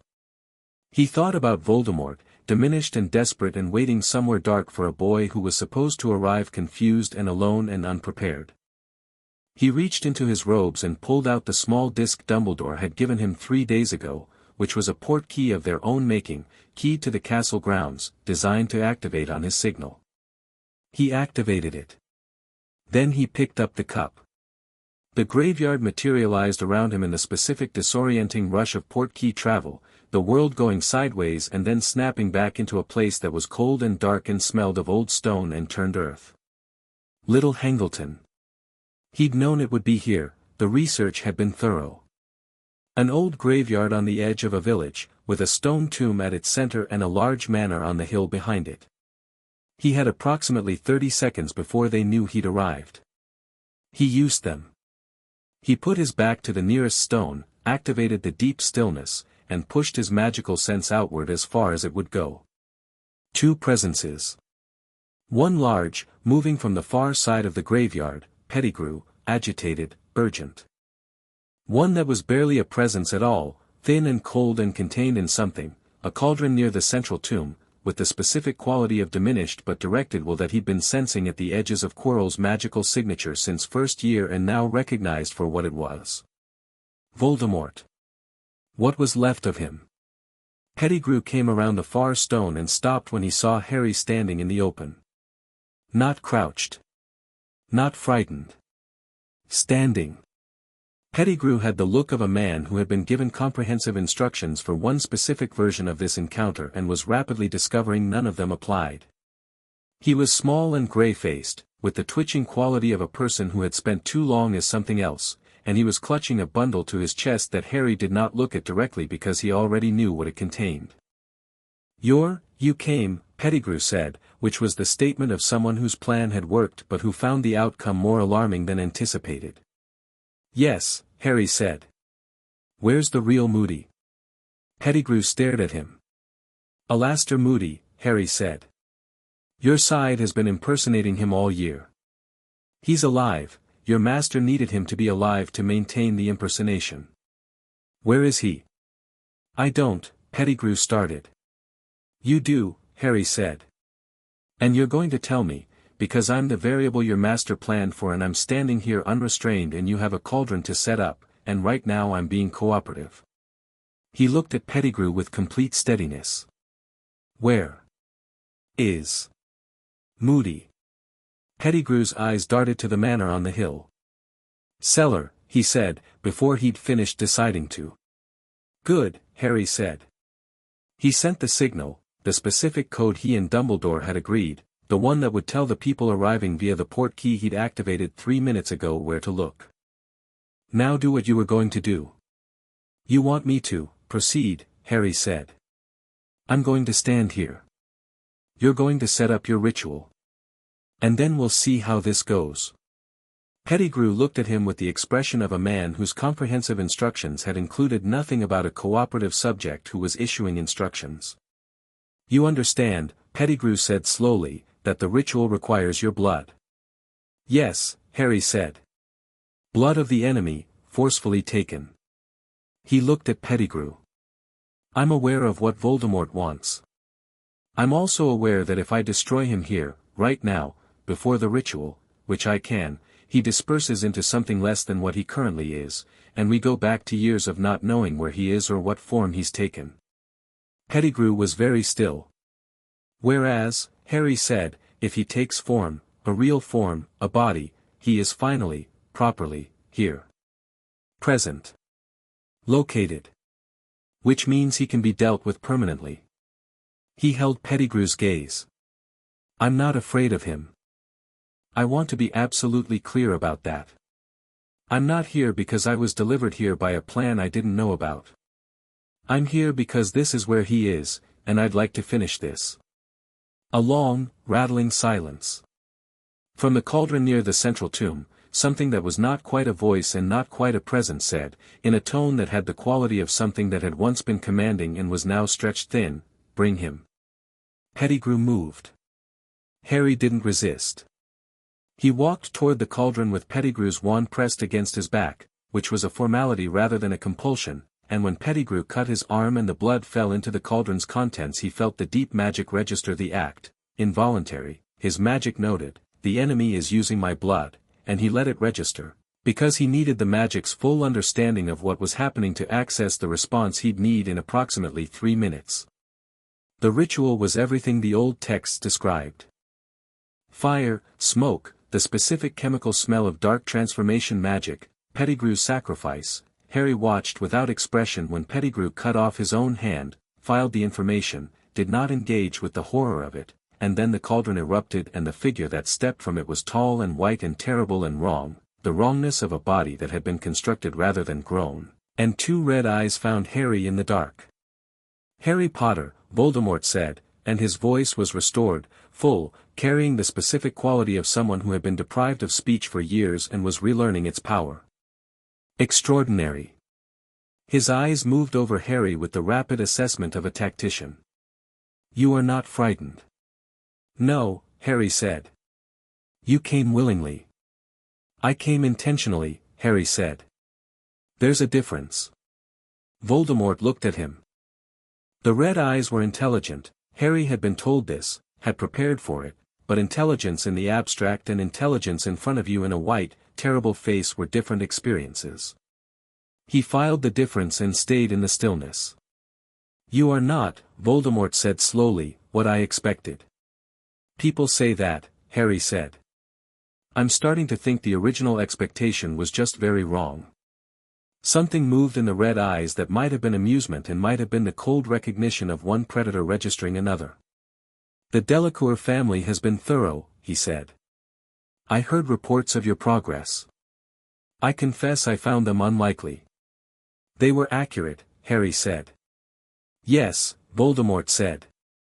I can see that.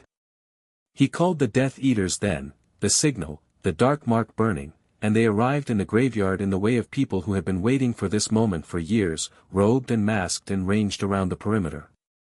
Harry counted 14. He noted their positions. We are going to duel, Voldemort said. You and I. Here. He looked at Harry with those terrible eyes. Because I am curious. I have waited years to face what you have become, and I would like to know before I kill you. I'd like to propose a different sequence, Harry said. Voldemort tilted his head. The gesture was almost reptilian. Oh. First, your Death Eaters are going to stay exactly where they are, Harry said, with the same conversational tone he might have used proposing a change to a training exercise. Because if they don't, I stop being cooperative about this duel, and I start simply addressing the immediate threat, and that goes faster but messier. He looked at Voldemort. Second. After we duel, whatever the outcome, you and I are going to have a conversation. A silence. Lucius Malfoy, unmasked now, recognizable among the Death Eaters, was looking at Harry with an expression that had moved from calculated contempt to something more complicated. Harry noted this. "A conversation," Voldemort said. "About the prophecy," Harry said. "About what it actually means. About whether you've understood it correctly." He held the red gaze. "You've spent 15 years operating on an interpretation that may not be accurate, and that interpretation has cost you, substantially. It seems worth discussing." The graveyard was very quiet. "You are extraordinarily confident," Voldemort said, and this time there was something in his voice that was not contempt, something closer to the specific, cold interest of a mind that had encountered something unexpected. "I'm precise," Harry said. "It reads as confidence." Voldemort looked at him for a moment longer. Then he raised his wand. "Very well," he said. "Let us see what you are." The duel was nothing like what people wrote about in the accounts that circulated afterward. People wrote about light and power and exchanges that shook the ground, and those things happened, but they were not what it was. What it was, what it felt like from inside, was two people testing each other with the specific focus of practitioners who know what they're doing. Voldemort was exceptional. Harry had prepared for this, had told himself he was prepared for this, and the actual experience still required everything he had. The Dark Lord's magic was vast and precise and old in a way that school training didn't account for, layered with knowledge gathered across decades and a specific, concentrated will that had been focused on survival and return for 14 years. But he'd been in a cauldron for 14 years. Harry had been training. The first exchange, Voldemort opened with the killing curse, which he'd clearly expected to end things immediately, and Harry moved, not sideways, not a simple dodge, but a movement that simultaneously redirected the curse's path via a precise environmental deflection and put him 3 feet to the left of where he'd been. The green light hit the stone monument behind him and the monument exploded. The second exchange, Harry went on offense. Not the deep magic, not yet, he was reading Voldemort the way he read everything, building the picture. He pushed with the directed force technique, rapidly varied, 3 simultaneous applications from different angles that were designed to map Voldemort's defensive patterns rather than break through them. Voldemort blocked all 3 and looked at him with the red eyes and said nothing, and Harry could feel him doing the same thing, reading, mapping. The third exchange was longer and more complicated and involved both of them moving through the graveyard in a way that was less theatrical than it looked, both of them using the environment, using angles, using the specific terrain advantages that the stones and the ground provided. Harry was faster. This surprised Voldemort. Harry could see it register, the slight recalibration in the fourth exchange when Harry got inside his reach and pushed, not a destructive force but the precise one, aimed at Voldemort's center of gravity, and Voldemort went back 3 steps and Harry was already somewhere else. He heard Pettigrew behind him making a decision, some movement, and without looking he sent a force application backward that hit Pettigrew with enough precision to sit him firmly on the ground and keep him there without injuring him. Voldemort watched this. "You're tracking multiple targets simultaneously," he said. "Yes," Harry said. "While maintaining offensive engagement." "Yes." Voldemort looked at him. Harry held the gaze. The deep stillness was still there, solid underneath everything, holding the clarity of the picture, the Death Eaters at the perimeter, Pettigrew on the ground, the dark manor on the hill with Moody in the cellar, the graveyard's geography, Voldemort in front of him. "The Delacour training," Voldemort said. "It wasn't a question." "Partly," Harry said. "Mostly just, me." A pause.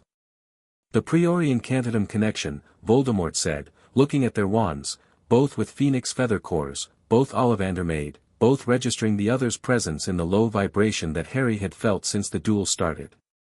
"If our wands lock, they won't," Harry said. "I don't duel by locking wands."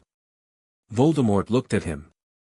"The prophecy," Harry said, because the duel had told him what he needed to know and the conversation was the next thing. "You've been interpreting it as either must die at the hand of the other. You've been operating as though one of us killing the other is the only resolution." "That is what it says," Voldemort said. "It says neither can live while the other survives," Harry said. That is not the same statement. It's a description of an incompatible state, not a prescription for murder. He held the red gaze. It means we cannot both exist in the same world in our current forms. It doesn't specify which form has to change. A very long silence. The Death Eaters at the perimeter were motionless. The night was cold and still. You're proposing, Voldemort said slowly, that you understand the prophecy better than I do. I'm proposing that you've been so focused on one interpretation that you haven't examined the alternatives, Harry said. Which is a strategic error, and you are not someone who makes strategic errors carelessly. Voldemort looked at him with the red eyes and the white terrible face, and Harry saw in him something that was not quite what anyone expected, not the pantomime darkness of the stories, not the empty evil of the legend. An intelligence that had been, once, genuinely extraordinary, and that had been systematically narrowed by its own choices into something that was still formidable and was also, in specific ways, blind. What alternative, Voldemort said, carefully, do you propose? You want power, Harry said. You want survival, permanence, relevance. You want to matter in a way that death cannot erase. He looked at him. The Horcruxes. That's not evil for its own sake. That's a specific, desperate, intelligent response to the terror of being nothing. He paused. I understand that. I don't endorse it. But I understand it. Something moved in the red eyes. And your proposal, Voldemort said. You lose, Harry said, simply. Not to death, to accountability. You face what you've done, what you've made, the lives you've destroyed. You assist in destroying the Horcruxes, willingly, which means permanently. And then you live with that. As a person. Without the armor. He let this settle. It's harder than dying. And I think somewhere under everything you've built, there's a part of you that knows it. The silence was absolute. Harry felt the Death Eaters' agitation at the perimeter. Some of them were doing the calculations of a faction whose leader was being offered terms, and the calculations were not going in a unified direction. He felt Lucius Malfoy's stillness specifically, which was the stillness of someone listening very carefully. You are 14 years old, Voldemort said. Yes, Harry said. And you are standing in a graveyard offering Voldemort terms of surrender. I'm offering you a choice, Harry said. You've had very few of those, in your life. The circumstances of your origin, the institution that raised you, the magic that found you and had no name for you. He watched the red eyes, and in them, something moved that was almost entirely hidden and was there anyway, for someone looking for it. Tom Riddle deserved better than he got. That's true. It doesn't make what he did with it right. But it's true. Something in the white face went very still. No one had said that name in the Dark Lord's presence in years. Don't, Voldemort said, very quietly, and the quiet was more real than anything else that had happened tonight. It's your name, Harry said. It's who you were before you decided to be what you became. I'm not saying it to diminish you. I'm saying it because I think you've been running from it for so long that you've forgotten it was a person. And the person mattered. Even if no one told him so. The graveyard was entirely, completely still. Harry stood in the center of it with the deep stillness inside him and Voldemort in front of him, and he was not performing any of this. It was what the years had built, what Seraphine had been building towards since she'd sat in a garden in Burgundy and felt a pulse across the channel and said wait until they see him. Voldemort looked at him for a long time. Then, precisely at the moment that the hesitation in those red eyes was doing something that might have been tipping, Lucius Malfoy moved. He moved because he was Lucius Malfoy and what Harry had been saying was a threat to everything Lucius Malfoy had built his life on, and whatever his lord was considering, Lucius Malfoy had made his calculation. This ended here, this ended now, the boy died in this graveyard and the Dark Lord's hesitation died with him. He was fast. He was genuinely, professionally fast. The killing curse left his wand with the specific precision of someone who had used it before. Harry moved. He moved the way he'd moved in the duel, not a simple dodge but a redirection, except this time the redirection was precise and deliberate and aimed at a specific target, and the curse that Lucius Malfoy had sent at Harry went sideways, redirected by the precise angled force of Harry's countercasting, and hit the stone monument 2 feet from Malfoy himself. The monument exploded. Lucius Malfoy went down in the rubble, alive, conscious, with the expression of a man who had just understood something fundamental about the gap between what he'd prepared for and what was actually in front of him. Harry looked at him. "You've been afraid of me since I was 6 years old," Harry said. "I never understood why. I do now." He looked at the fallen figure. "You could feel it coming. Whatever I was going to become. And you couldn't control it, couldn't buy it, couldn't legally remove it." He paused. "You were right to be concerned. You were wrong about what to do about it." He turned back to Voldemort. The moment had passed. The hesitation in the red eyes was gone, replaced by the cold, directed clarity of a decision made. Harry read it in an instant. The conversation was over. "Another time," Harry said. "There will not be another time," Voldemort said, and raised his wand. Harry raised his.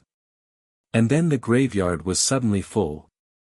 Dumbledore arrived first, with the specific displaced air of an apparition that had been performed with exceptional precision, and 3 Aurors behind him, and behind them, arriving through the same portkey trigger Harry had activated at the start, Thierry with 2 French Ministry Aurors and Seraphine. Seraphine. She walked into that graveyard at 112 years old and the air changed. Not metaphorically. Magically. The quality of the ambient magic shifted the way it shifted when Harry and Fleur were in dual training, except this was something older and larger, the full presence of a Veela matriarch who had decided to be present and was not moderating it. Voldemort turned to look at her. Seraphine looked at him. "You," she said, in a voice that was entirely level and entirely devastating, "put that child in a graveyard." The Death Eaters at the perimeter were in motion, some fleeing, some drawing wands, some doing the specific frozen calculation of people caught between 2 terrible options. The Aurors were moving. The graveyard was chaos in every direction. Harry looked at Voldemort. Voldemort looked at him. "This isn't over," Voldemort said. "No," Harry said. "But it's done for tonight." Voldemort disapparated. The space where he'd been was cold and empty, and the graveyard was suddenly just a graveyard, old stones and cold earth and the wreckage of monuments and 14 Death Eaters in various states of being caught or fleeing, and Pettigrew still on the ground because Harry's hold had not released, and the cauldron cooling by the central tomb. Harry lowered his wand. Seraphine reached him in seconds, put her hands on either side of his face the way she'd done at the claiming ceremony, looked at him the way she'd looked at him since the garden in Burgundy. "Are you hurt?" she said. "No," he said. "My arm. The cut from the ritual. Not serious." She looked at him for a long, thorough moment. "The arm I can fix," she said. The rest, she pulled him into an embrace that was brief and complete and entirely unlike the careful dignity she wore everywhere else, the specific hug of someone who has been afraid and is allowing herself to know it now that the reason for it is gone. He held on. "I told you," he said, into her shoulder, "I was going to be fine." "You told me to be precise," she said. "You were precise." She released him and stepped back and was entirely composed again in the way of someone who had never been otherwise. "Now come away from this graveyard." He came away from the graveyard.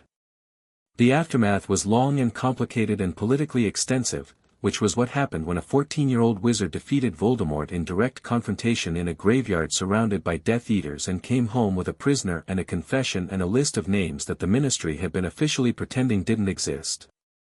Pettigrew's testimony, extracted with the specific thoroughness of French Ministry protocols that turned out to be considerably more rigorous than British ones, confirmed Sirius Black's innocence in terms that could not be questioned.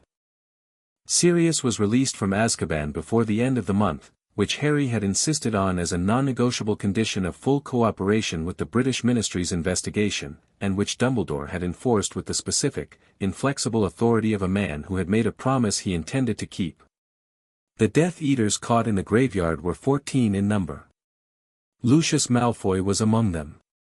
Lucius Malfoy's trial was, by any account, one of the more watched events in British wizarding legal history that summer, and his defense, the imperious claim, again, the same claim he'd made after the last war, lasted approximately as long as it took the French ministry aurors who had been present in the graveyard to deliver their testimony. Harry attended the trial. He sat in the gallery, not the witness box. He'd given his written account, thorough and precise, the same precision he applied to everything.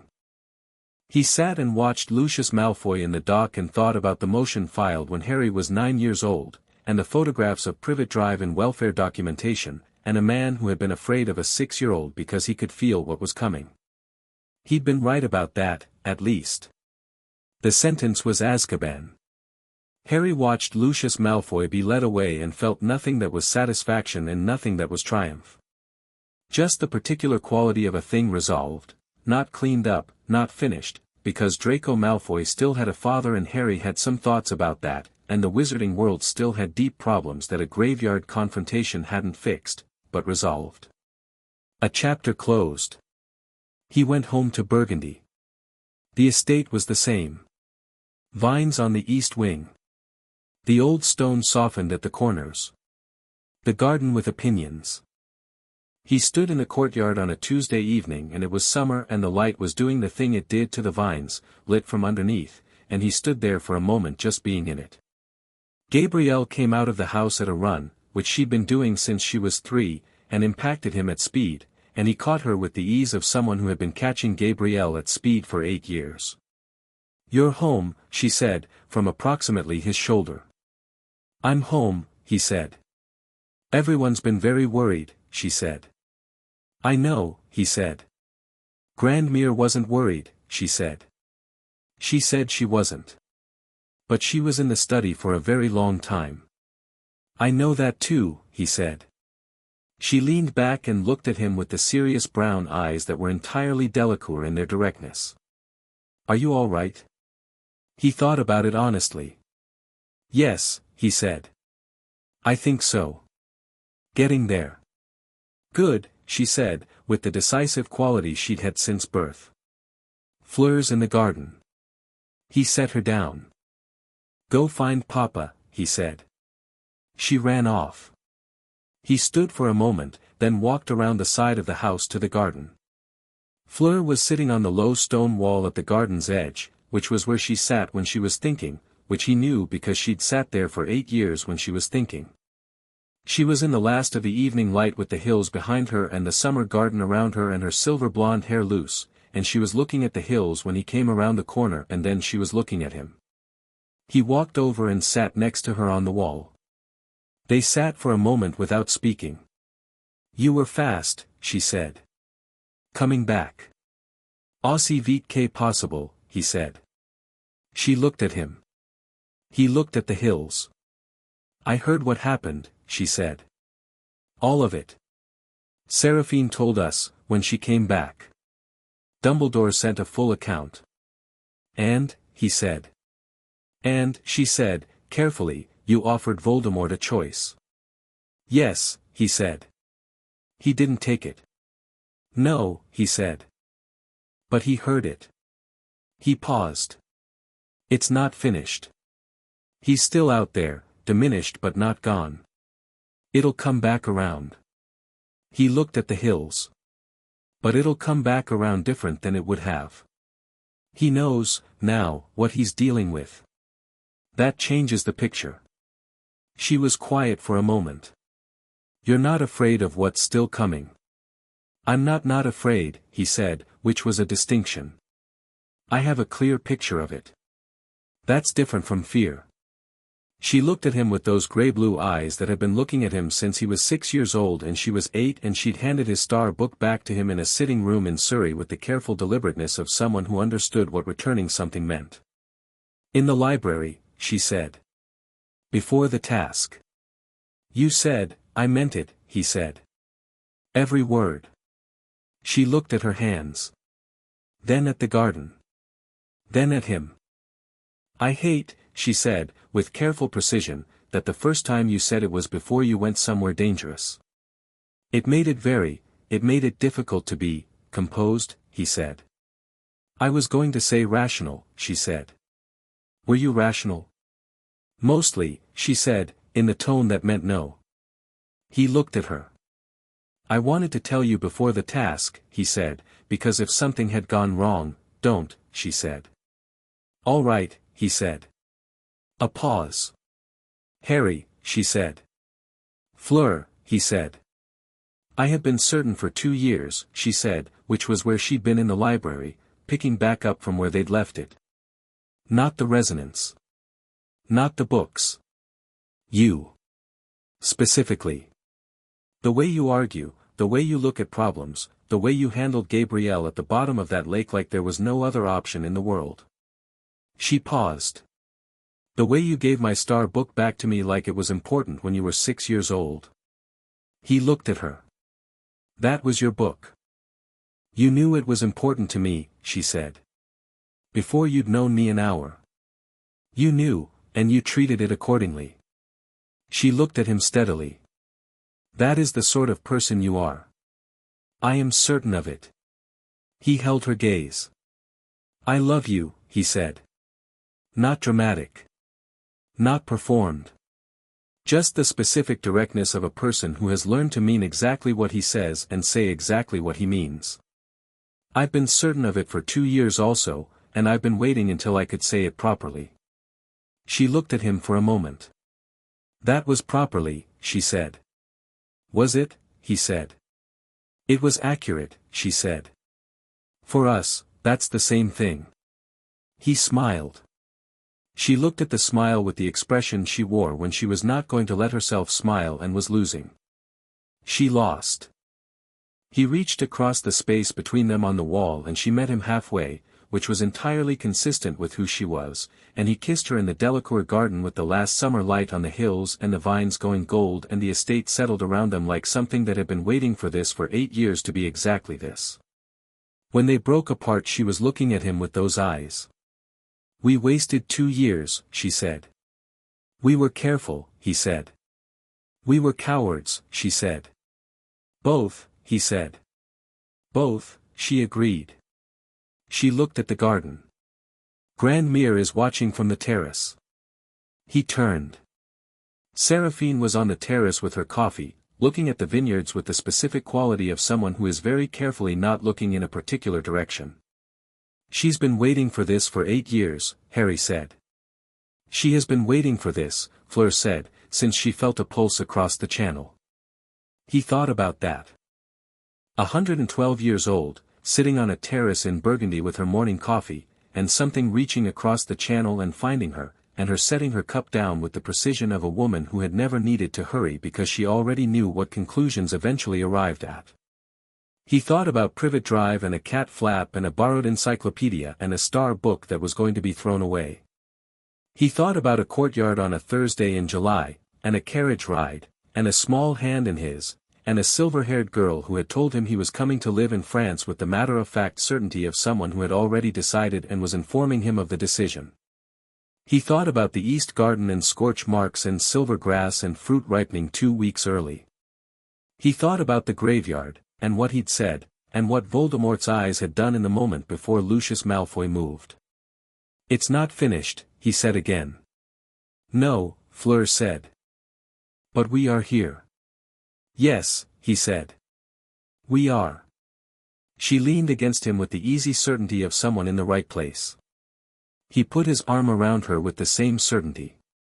They sat on the garden wall and looked at the hills going dark and the stars coming out one by one, the same stars he'd watched through the small window at Privet Drive, different from here, bigger, the particular quality of stars seen without the weight of a locked room. From the terrace, Seraphine turned to look at the garden for precisely 1 moment. She saw what she saw. She picked up her coffee cup. She allowed herself, finally, fully, the smile. Later that evening, when the family had gathered for dinner, Apollon managing the kitchen and Henri setting the table and Gabrielle explaining at length about something she'd read about dragons that she felt everyone needed to know, and Marcel and Claire arriving late with wine and apologies, and Thierry appearing with the specific quality of someone who had just filed something important. Harry sat at the long wooden table and looked at the faces of the people around it. Seraphine at the head, ancient and precise and entirely present.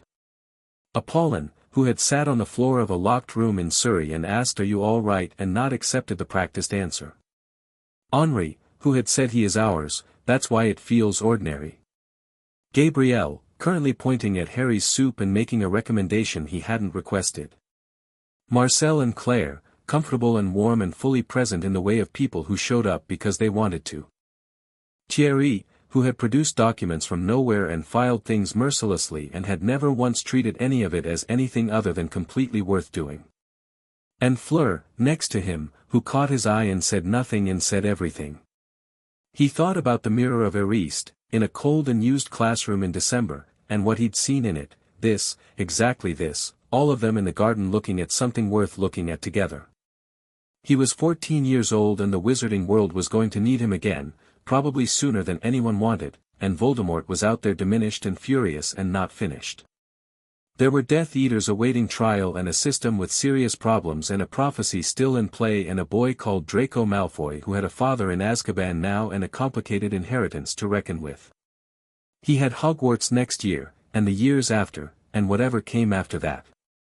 But tonight he had this.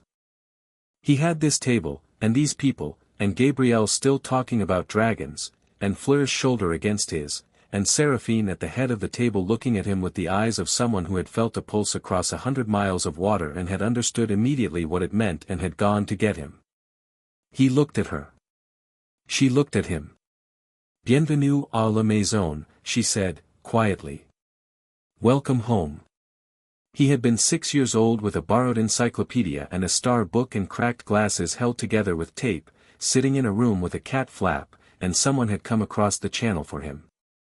He was 14 years old and he had never been afraid of anything that mattered and he knew what he was and where he stood and who stood with him. "Merci," he said. "Thank you." She raised her coffee cup.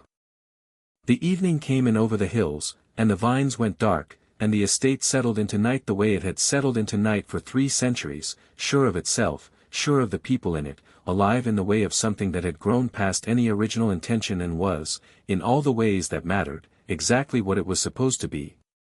Harry Potter had come home.